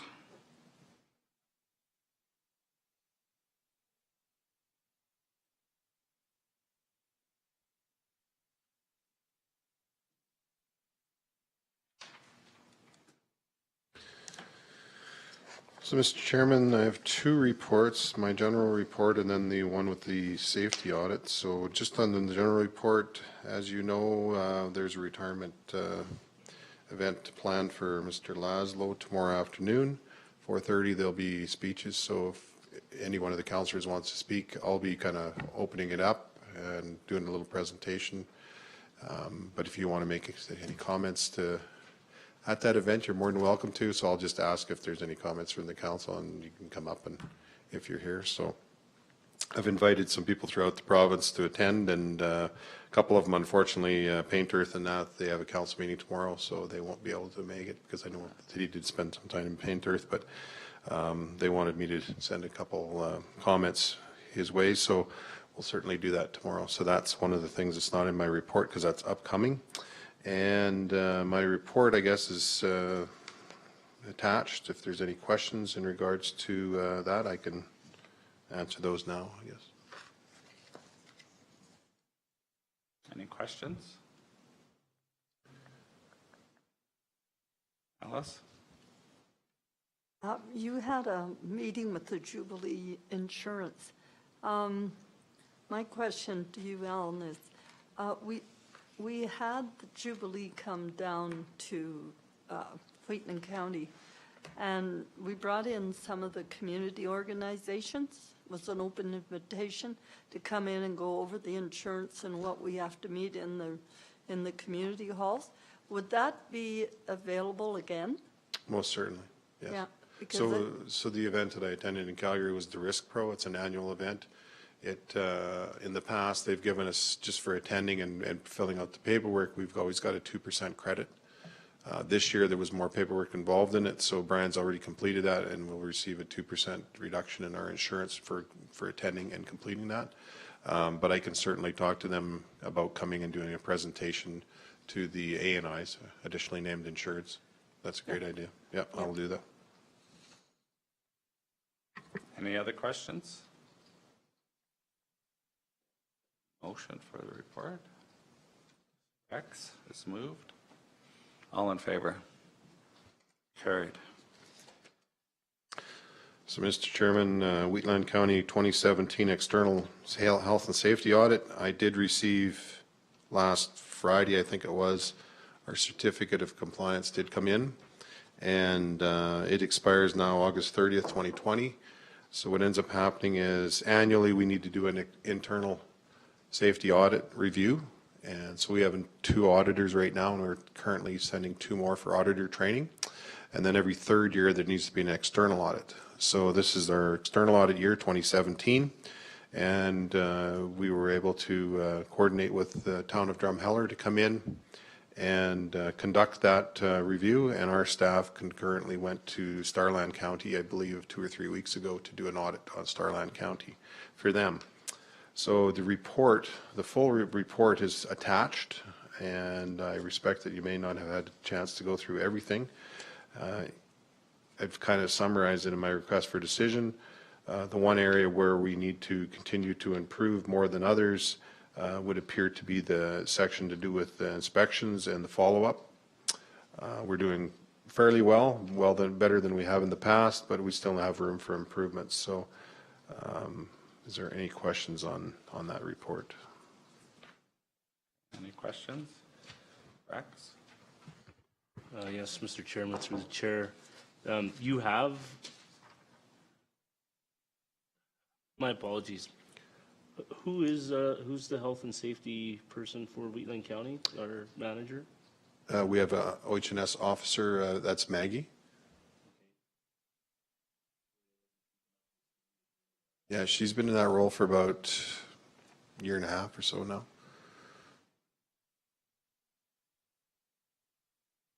Any other questions? Alice? on your incident reporting, so what is the fallout on that, why it's a bit low? What is it that we need to do to bring that up to a little higher mark percentage there? I have to refer to the report, so you'll have to bear with me. What unit, what number is that? Audit number? It's incident investigation, 83%. So where could we improve? So you're looking at audit tool number 7, 83%? Okay, let me take a look. Element number 7. So let me just find that in the report and I can give you a little bit of information in regards to that. So incident investigation, so one of the areas, is there a written directive about reporting and investigating incidents? So that's one of the areas where we do have that, so we're good on that. The next one we're good, 7.2, 7.3 we're good, 7.4, 7.5, 7.6 we're good, 7.7, 7.8, 7.9. So if you go to page 35 of the report that's attached, yeah.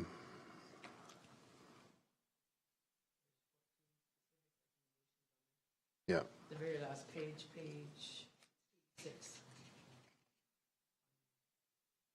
There's actually 14 specific to the.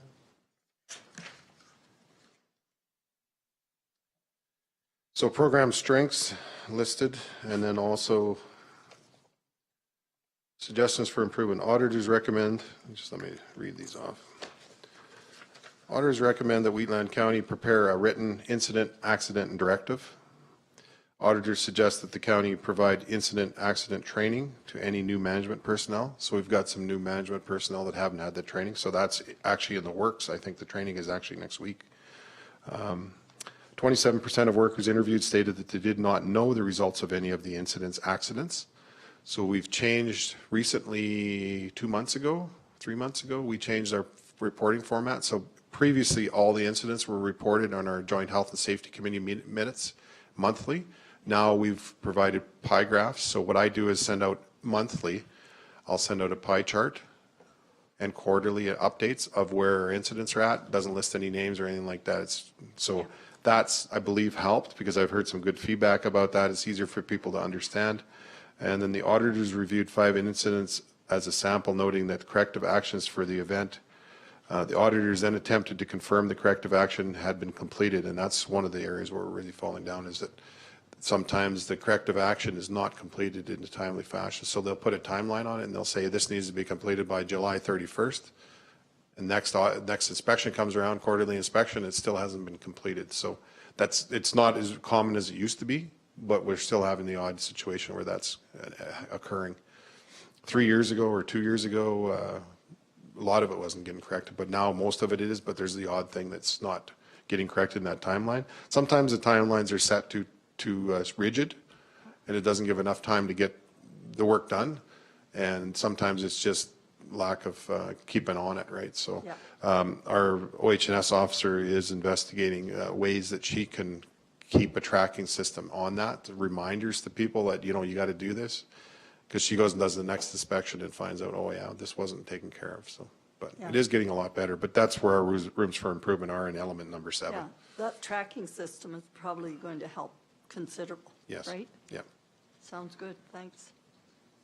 Any other questions?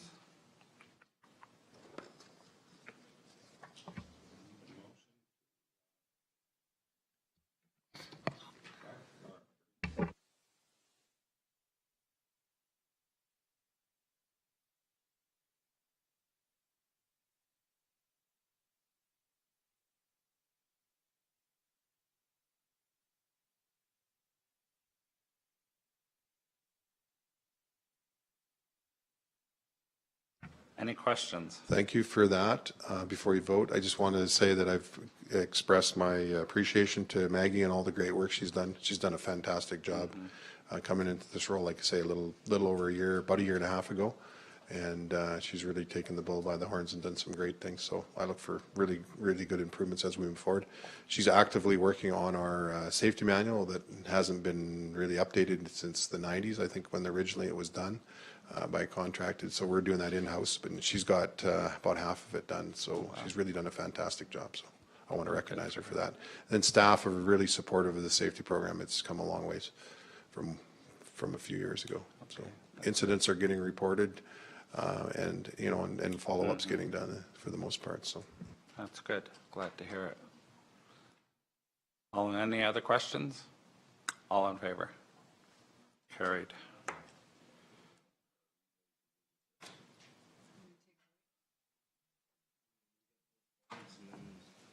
Ben wants to know what.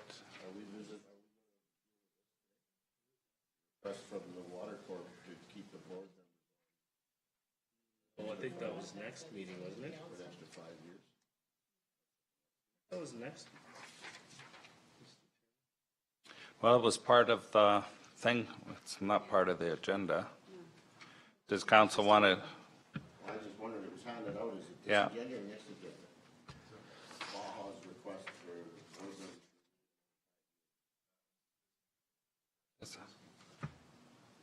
ordinance. Yeah, that's definitely my apologies. I thought it was going as an agenda item because it was going out to all councils, right, for all.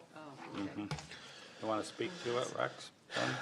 Yeah, I can speak to this then. Thanks, Ben, for that. So this letter is from Baja, and what he is asking for is all the board members from every council stay on as board members for up to another year to complete phase 2. So maybe Glenn. 5 years. Yeah, I think it's part of the no, letter. and I'm not tying new council's hands on this one. So I think it's, I would put a motion to put it forward to a new council first. Just let Rex finish explaining it first, because I talked to Baja about it too. Yeah, I seen Baja yesterday. So my understanding was, I am a little surprised by the 5 years. My understanding is when we had the discussion was to stay on until the org meeting of 2018 in October. So that would be another year, and that would allow the board to complete the project for phase 2 to go to Rockyford. And after that, then the new board could, in all honesty, Brenda, even if even if the request is for 5 years, I wouldn't agree with that either. It's just for 1 year to finish phase 2. Well, through the chair, when I read this, I had the same feelings that Brenda, I'm assuming has, but I emailed Baja and I said, I don't have a real problem. I have an issue with the 5 years. The other one is there at any time during that, once this is put in place, that the council, the sitting council, has the authority at any time to remove whoever's sitting there and replace with whoever? And he said, yes, that is always, so you're not tying your hands. You're just guaranteeing a continuation of what's there. And if something comes up, the sitting council has the option of putting whoever they want back into that position. So I was fine with that. And Brenda? I would like to see that done at the organizational meeting, just like we do every year. Yeah, And we as- do all our appointments We at the do all our organization. appointments there, and that's, for me, that's a. So would you like to make a motion that we defer this to the organizational meeting? Yes, I would like to do, I would make a motion that we defer, what was, we classed it as what did we have it It's just classed this as? letter. I don't think it's on our agenda that I see. Okay. It wasn't on the agenda. Alan handed it out as part of my report, and that was my mistake. I, for some reason, was thinking it was going to be coming on an agenda item on the next meeting, so. So I will defer this letter presented to us from Wheatland Regional Water Corporation to our organizational meeting. Okay, any discussion? All in favor? Carried. Okay, so we want a short break before 11 o'clock? And all we have left, we want to do correspondence or break? Mr. Chairman, you have two items. You have correspondence and the deferred item from this morning on the railroad crossing. Right, Dave is here, so I've asked him to come in at 11 to do with the Speargrass. Okay. The representative for 11 is here, so you could probably deal with both of those after the break. yeah. We'll have a short break. And I see Dave's in here, and you're the appointment from Speargrass? Okay, which one are we going to do first? Speargrass? Okay, let's do Speargrass. Okay. Show them how to use it. There you go, thank you. Okay, my name is Rob Jeffries. I'm chairman of the RV Parking Committee in the Speargrass Community Association. I've lived in the county for about 25 years, the last 13 years in Strathmore. I mean in Speargrass. So we currently have a 5-year lease with the county for RV parking on about 1.5 acres of county land right adjacent to the water treatment plant. This year, we were advised that we had to build a fence to be in compliance with the Alberta Transportation Act. And as a result, we applied for a permit there and a development permit here with the county. And we've gone ahead and started to build that fence around it, 6 feet high, solid with a metal sided fence. We did about 2/3 of it this year, like I said, and then our money ran out until next year. We had a 1-year permit from transport to finish that. We had a 3-year okay to build that fence from the county, but we're going to have it finished by next June 8th, which is the 1-year permit for the transportation. So that's an update on that, just to let you know that we're following through and getting that done. We did, however, end up having our first set of break-ins in Speargrass in August of this year. And I know a lot of communities have been hit. We were hit. We had 2 quads stolen, a car hauler. 1 trailer was broken into, 7 or 8 were damaged as they tried to break into storage facilities. And I actually saw the critters casing it out, and I went to follow their truck around, and they went and stole a contractor's truck in broad daylight, just where he's building a house. And I saw them take off. So we called a meeting with the of the community, and we brought in Don Vanderveld and the RCMP just to get a little update on what we could do, what's the best thing that we as a community could do to try and curb some of the, or to reduce the chance of more theft. What came out of it was basically the general things: keep things locked, look after things. The RCMP said lights help, probably more than anything, lights and noise. Surveillance cameras, although they show stuff, they don't necessarily deter crime. So as a result, I phoned Fortis and looked into the opportunity to get some yard security lights put in place. But under the clause in our agreement, under the lease, I have to get written permission from the county in order to make any developmental changes to the lot. So that's what I'm coming here for today, is to request a change to the lease to allow us to put in lights at our cost, and we would operate them and pay for them in the future, so that we could get some protection there. I've also talked to the resident just to the south who has an acreage there, and although I don't know their last name, Roger and Cheryl, I talk to them quite regular, and they have no problems with us putting lights in there. They think it'll even be a benefit to them. They're the only resident right now that's within, 500 yards of the place. It's still all open land, and the water treatment plant is right there. So, and I've also talked quickly to Kim Sandbeck here about getting a lighting permit and what we'd have to do to make amendments to that. So Fortis is supposed to come out next week, do a little tour, see what it'll cost, give us an estimate. I know that the cost of lighting is about $25 per light per month. It's LED lighting, halo lighting, focusing down. It'll be attached to a wood security pole, a wood pole.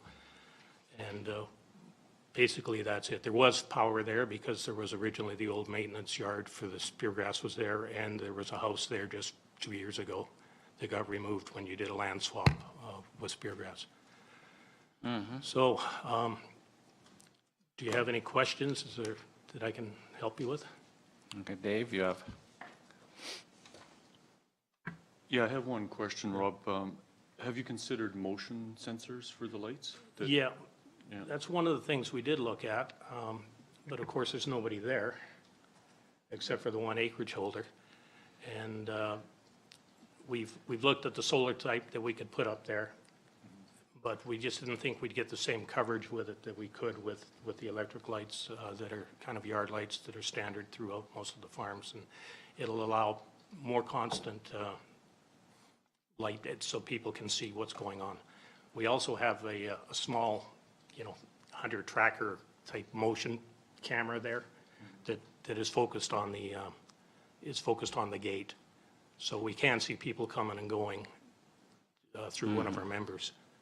But we didn't really want the motion, we didn't think the solar motion lights were going to carry us as well as these other ones would in the long term. Okay. Yeah, I was just thinking that the motion sensor, turning the lights on quite often would scare the perpetrator away because he thinks, oh, someone's turned the lights on, right? Yeah, and a lot of Or is our that residents have done that because we have very low lighting in the speargrass area. It's the, low level lighting. And a lot of the residents have put those up as a result. And a lot of people leave their lights on at night now, and we're trying to create a citizen on patrol group as well. So we're trying to keep the community more active as it starts to grow, and we're an active community anyhow. But we felt these lights were still a better way to go in the long term. And I don't think Fortis will have a problem with, the fact that we only have a 5-year lease and we have to reapply with, but if that becomes an issue, I would address that to, in a written letter to you. Okay, any other questions? Brenda? So also in that letter of a request was to block off the road as well, or not block off, but gate it going down there. And is that still on? I think they wanted it to be considered, but I know, in my past life, closing down public roads is not an easy thing to do, and, you know, it is one of the accesses to the water treatment plant. It's an access for the acreage owner there, and it is part of a county road on a future development, so, you know, my So- personal view on that was that was barking up a tree that we weren't gonna be able to do anything with Okay, no, anyhow. that's fine. Yeah. It was just included in the letter there, But so. that's the way some of the residents felt. And I just, I don't personally see it as a possibility. Because So- we've asked it before. Yeah, well, then just the lighting then is really what. The lighting is request what we're looking at right now, because we're not gonna we're not gonna stop crime. No. I mean, we did get one of the quads back. It was some people from Calgary, northeast Calgary, and they tried to sell it on Kijiji, and we're assuming it was all that drug-related stuff. So we're just gonna try and keep an eye on it and, you know, make it as tough as we can and just accept what happens. Yeah, it was the same one. I had the same one the evening before in Lake Samirfield. Two so- guys and a girl. Yeah. They caught him in Calgary. Yeah, they actually did, yeah. So through the chair, in regards to the gate, I thought of that also too. How many people live down that road that would have to deal with the gate if you put a gate across? One family lives on the acreage just south of the water treatment plant. And they would have to use that road? Well, they don't have to. They could come around through through the community and then drive Okay. all the way around. Okay, so it's And- not and a that's what your- hindrance to... That's what your employees have to do too. Okay. Just wanted to see how much of a hindrance it would be to how many people. Yeah, it's probably 3/4 of a mile difference. Okay. Brenda? What about a cattle guard or something to that effect, to change the road? Would that affect any kind of our trucking going down to the water plant? Because usually if you put like a cattle guard in, it indicates sort of a private road, even though it wouldn't be blocked Yeah. off. I know Speargrass Golf Course initially put up signs and it says no unauthorized vehicles beyond this point, but that means absolutely nothing to anybody. And it never has. And there used to be gates there.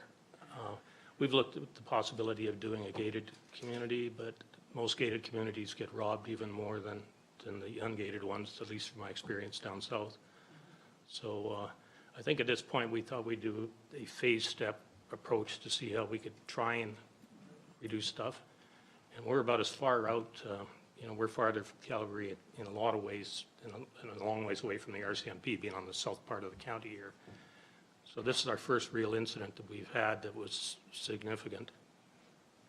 We're hoping that just by citizen patrol and our own vigilance, we can slow it down.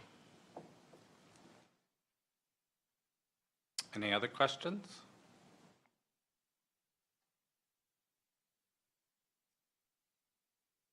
So Brenda? through the, Okay. Go sorry. ahead, Ben.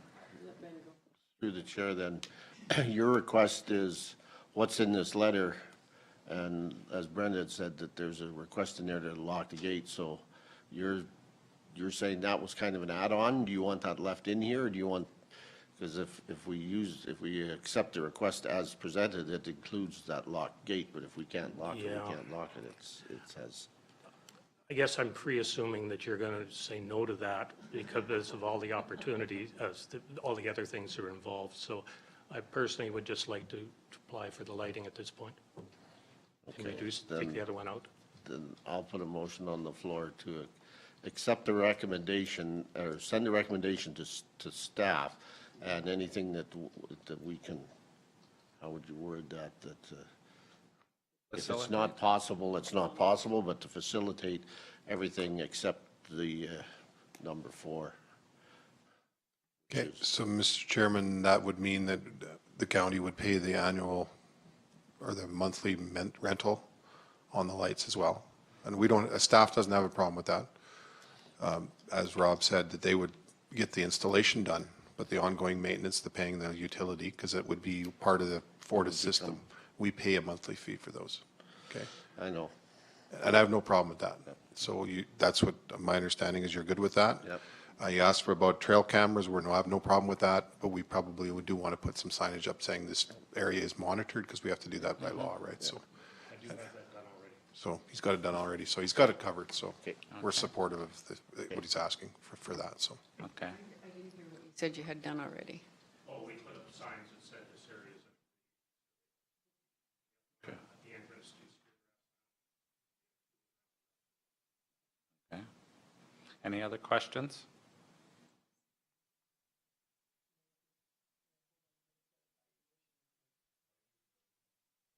Yeah. Okay.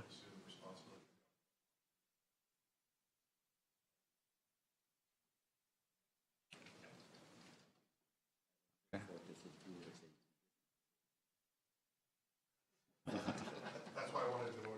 Okay. Because otherwise he might get some resistance before. Yeah. I doubt it, if you know. Okay. They only have a 5-year agreement.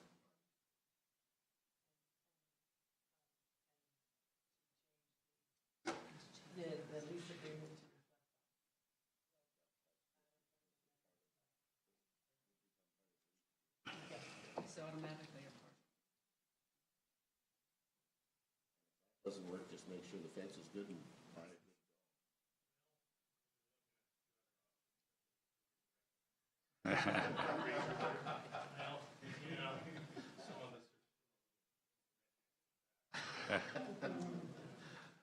Okay, any other questions?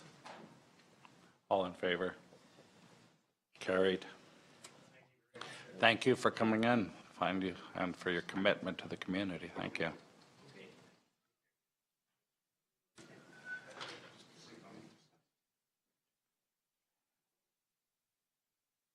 Okay, we can go up to request for decision, installation of speed limit signs.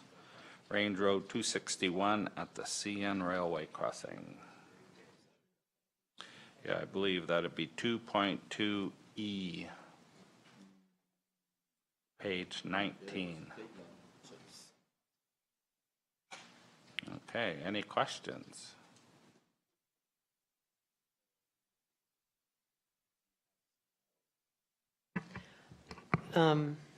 So this is leftover from a CN rail crossing in my division. It's directly east on the CN rail track.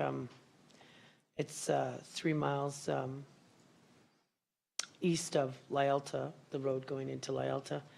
And there was an issue brought up with regards to the sloping and the continuation. So, Dave did have our engineers go out and do a report on this. So you're putting signs, you're slowing the traffic down to 30 kilometers per hour on both sides of the track then, is my understanding. Yeah, through the chair, that's correct. We'll be stepping it down gradually from 80 unposted to 50 and then to 30. And I just wanted to make sure that council knew that this is kind of an interim, temporary fix, that the actual final fix would be regrading the road. But this, as most of you remember, is one of the roads that we postponed because we weren't getting cooperation from the landowners. We weren't getting agreement signed with them. So we decided that we were going to go somewhere else and did. I think, yeah, maybe twice, yeah. So this is the best that we can do in this situation, try to control the speed and let people know that it is dangerous. Yeah, that's my comment on that. Question, that was my comment, David, what you were saying. My question is, I know there's issues with that road and some of the landowners. Are the landowners that we have issues with, are they anywhere close to these crossings? Unfortunately, yes. One of them is adjacent to the Oh, crossing. crap. Okay. Because it would be nice to buy, I know. it would be nice to purchase additional land there so we could do just that section and fix it That's up. what I was going to suggest, but But I think our hands are tied, although when our land agent gets back from her vacation, I think we might look at approaching them again and seeing if we can do something like that. And then we could put it on the short road program. so for that, like, I'm not talking about the whole road, but because of the issues we've had with landowners on that road, would it make sense to look at specifically for those crossings, because it is a safety issue. You can put all the signs up you want, somebody's gonna hit that Oh, yeah, thing. I know, It's- yeah. Signs aren't gonna stop people. they're There's gonna- some that will. Yeah, so does it make sense, and I know we've done it once, all the time that I've been sitting here, to expropriate a portion of land and make that crossing safe? If we can't make a deal, as you said, your land agent's gonna be out looking, but if we can't get any other way to do it, could we look at expropriation in that, just for that fix? Can Mr. I? Chairman, that's something that we've always been told to avoid, so that's a council discussion. So, you know, we're not recommending that at this time, but. So my concern, and I guess because it's in my division, I know. Sorry. I was going to- my concern and my division is because of the fact that it's CN. So even if we did that, to do that section of track, you have a problem, Bernice? Please feel free to speak. The section of that track is still owned by CN Rail. So even if we did do that, have we contacted CN Rail, is my question. And maybe we should wait to hear from Robin when she gets back about the discussion with CN Rail on that crossing. That's my concern, because you can expropriate all you want, but there's still a section on either side there that's owned by CN Rail. And until we get permission from them to do something with it, I don't think we're moving forward on it. Through the chair, if we go with the plan that we've got originally, like that road's already been designed and planned and everything, we won't be changing the grade at the tracks. We're going to be matching it. So instead of cutting, we're going to be filling on both sides. That's part of the design. So at the time when we were designing it, the railway was active. And I've heard, it's a rumor, no doubt, but I have heard that they may be selling it to another company that wants to revitalize the railway line for whatever reason, I'm not sure. And if that's the case, they won't want the grade lowered there. So yeah. But what I'm asking here is for an interim fix that will make it safe safer the minute we put those signs up. Because right now there's nothing there and it's a dangerous situation. I'll have to apologize, No, but that's okay. I thought Brenda was going to address the expropriation issue. That's why. Well, I am, because it's CN. And you did. Yeah, you did. Well, where I was going was a little bit what Ben said. It's been a long time since we went and met with the landowners on that road. So I think, number one, the first thing is go and meet with them and see if it's possible that they're now in agreement or which one isn't. And then I think, look at what Ben said. I don't like expropriating. I think it's the wrong thing. But maybe in that area, we can keep the road winding, but we won't have the back sloping. You know, sometimes we've had to do that. Yeah, unfortunately, it's a filled situation there, so we would be expanding the width of Okay. of the base of the road Yeah. and fence berms and everything. We need another 5 to 10 meters on either Yeah. side to build it to the current standards. Like Yeah, left and the way I left the couldn't- way it is, if we do nothing, it meets the older standards. Yeah. But as you know, we've been modifying No, those over the years. I don't have the design in front of me to see that. So I'm Yeah. just putting that question to you because you do know that, and I don't. If so we follow through with raising the grade on either side, we need to buy we need property. the right of way. Yeah, there's Okay. no way around it. Makes sense. Thank you. Any other questions? Rex? Through the chair to Brenda, you're familiar with this road? Oh, yeah. And so this is something you feel is necessary? Yeah. So this particular road is, the railroad track cuts over to, it's 262, isn't it? It angles there. And at one point, there used to be stop signs at the railroad track on this side, but this was always a marked track. So at least when you slowed down because you was over, so it's south of Kirkdaigs. It's east of the hall, straight east of the hall on that road on the north side of the hall? Is that the one? So if you go across, past the hall, 3 miles. Yeah. Turn and That's go what- north up to Kirkdaigs, and it dead ends into the 564. So, and the road is curved at the end. There's also a wet spot up there. And because of the slough on the east side of the road. You can see the slough from the 564. That road is also road banned because it's soft in the spring. So there's a section of road that, from the 564, it's 2 miles. It's 2 miles total there, yeah. And when they took the track crossing out, of course, they took the train crossing track signs. So there's no indicators and you can't see what's going down over the other side. So people come, and it's narrow because it's only the track crossing there. So there's some concerns, and I had Mr. Biggrass, who has been vocal on it.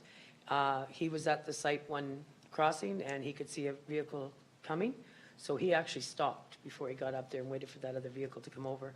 And the other vehicle didn't see him till he got there, right? So there is some issues there, and I know David called me, and we've had a long discussion about that. We send out the engineers to have a look, and I'm going to take his recommendation because, and I agree, if we can bring the road up to standard there, can we get it on the short term, I guess, or what's your thoughts, Dave? Well, let's meet with the landowners and see what we, maybe we can bring the whole road back on. Okay. Like David mentioned. that We've got is- options. Yeah, you're going to get, when the land agent gets back, you're Yes, going to yeah. revisit Yeah. and then you'll come back with another recommendation, I'm sure, after that. Yes, we will, yeah. So any more questions? Did I hear you made a motion to, I'll for make the a- recommendation? Yeah, do you want me to read it all? The council approved? No, it's in the package. Okay. If you want to read it, you can, but Well, I it's in guess the for package. record, Everybody well, for knows what it record, is. for video, I guess the person should read it, right? Because it has been a concern. The council approved the installation of speed limit signs to be located on Range Road 261 at the decommissioned CN Railway crossing, located west of the southwest of 132526, west of the 4th. The speed zone will be transitioned from 80 kilometers per hour to 30 kilometers per hour on both the north and south approaches to the crossing. The new speed limit signs will be located as follows: 50 kilometer signs, 400 meters both on north and south approaching the railway crossing, and 130 kilometer per hour sign, 100 meters both north and south approaching the railway crossing, and 180 kilometer sign, 100 meters both north and south departing the railway crossing. Okay, any questions? Yes, Mr. Chairman. Will you be putting up signs that show the new sign so they don't come up on it? Yes, that's further on in the request. It's not mentioned in there because it's not a regulatory sign, but Okay. there will be the new Starburst new signs going up. Okay. Okay, I just want to make sure that this becomes a safety awareness more than some Oh, other yes, campaign. definitely, But yeah. yeah, okay. Okay, specifically, the starburst signs were not mentioned in the motion, but it is part of the key issues. Yes, it is, yes. Okay. Any other questions? All in favor? Carried. Thanks, Dave, for coming in. Thank you. Okay, and we got correspondence, 5.1. Thanks, Dave. Correspondence from TransCanada Pipelines, I believe. Yeah, TransCanada Pipelines.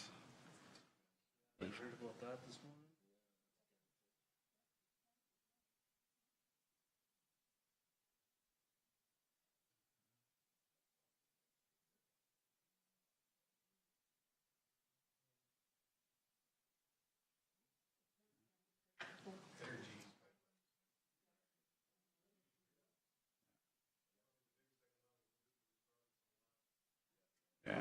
They made the announcement yesterday.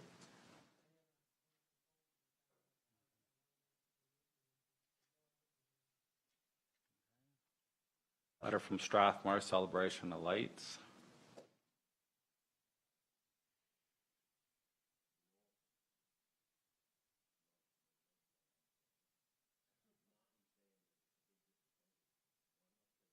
It's a big disappointment and it's not.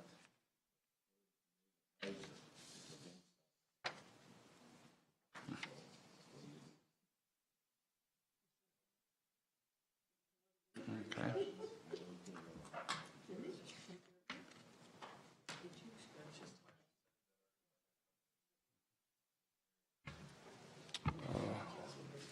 I'll move the correspondence as information, Mr. Chairman. Okay. Any questions? All in favor? Carried. And we put the Hope Bridges as a separate agenda item. That came in late, That Mr. came Chairman. in That's, late. I just got it the other day, so. Right. Okay. Someone care to move that for information? Any discussion Also move, Mr. Chairman. for information? Yeah. All in favor? Carried. Okay, now we just have one issue left, a 1 o'clock appointment. Is he here? Probably not. What's council want to do? Go ahead with it? I think last time we did it, if it's the same one, and he come in later too. No, it has to be dealt at 1 o'clock. It has to be left at 1 o'clock, Mr. Chairman. It has to be put off? Yes, it's a public hearing. Okay, we break till 1 o'clock. Order. We have a 1 o'clock appointment for a development permit, direct control district, DC 7 Muirfield. Whenever you're ready, please present.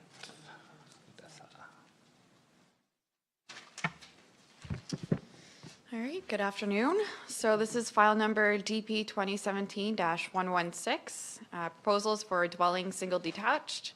Legal description is condominium plan 0710284, Unit 1, 26 Muirfield Boulevard. Location is in the hamlet of Lealta.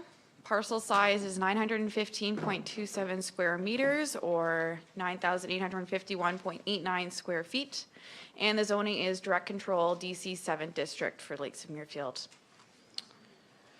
The applicant is proposing to build a single-family dwelling in the hamlet of Lealta with Lakes of Muirfield. Bungalow-style one-story dwelling is 257 square meters on the main floor and 7.09 meters in height.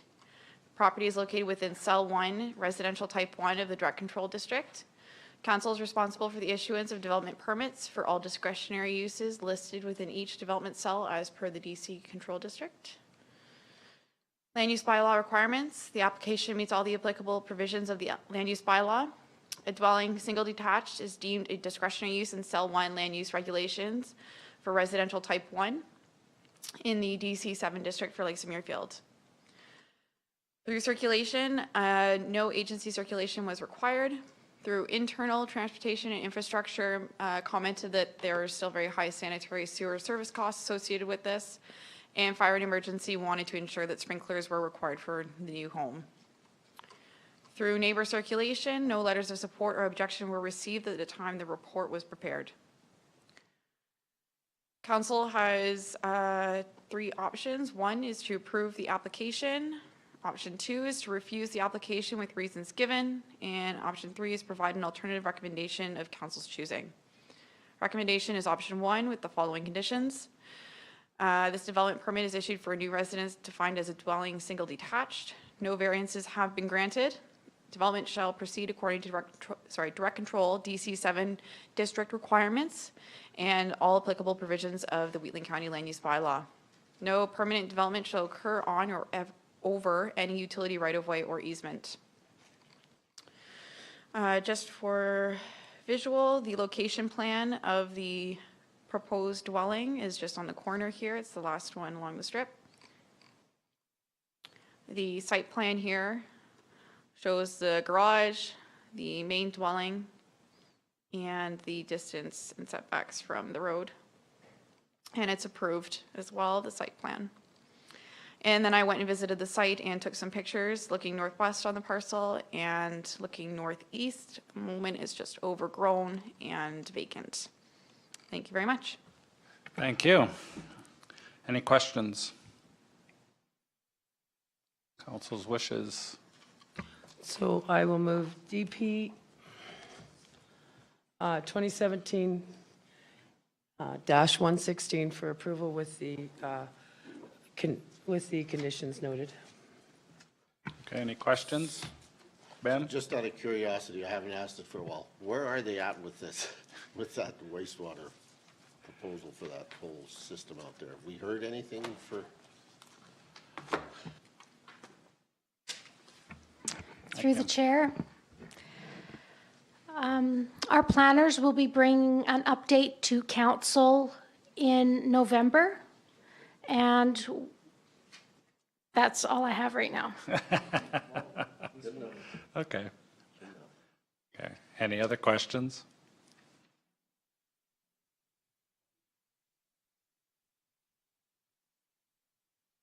No questions? All in favor?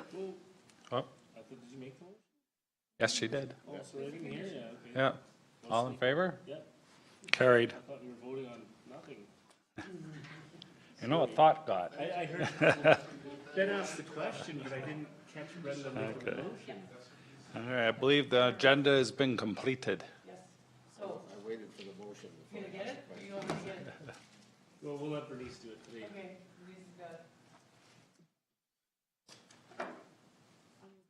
Okay, all in favor?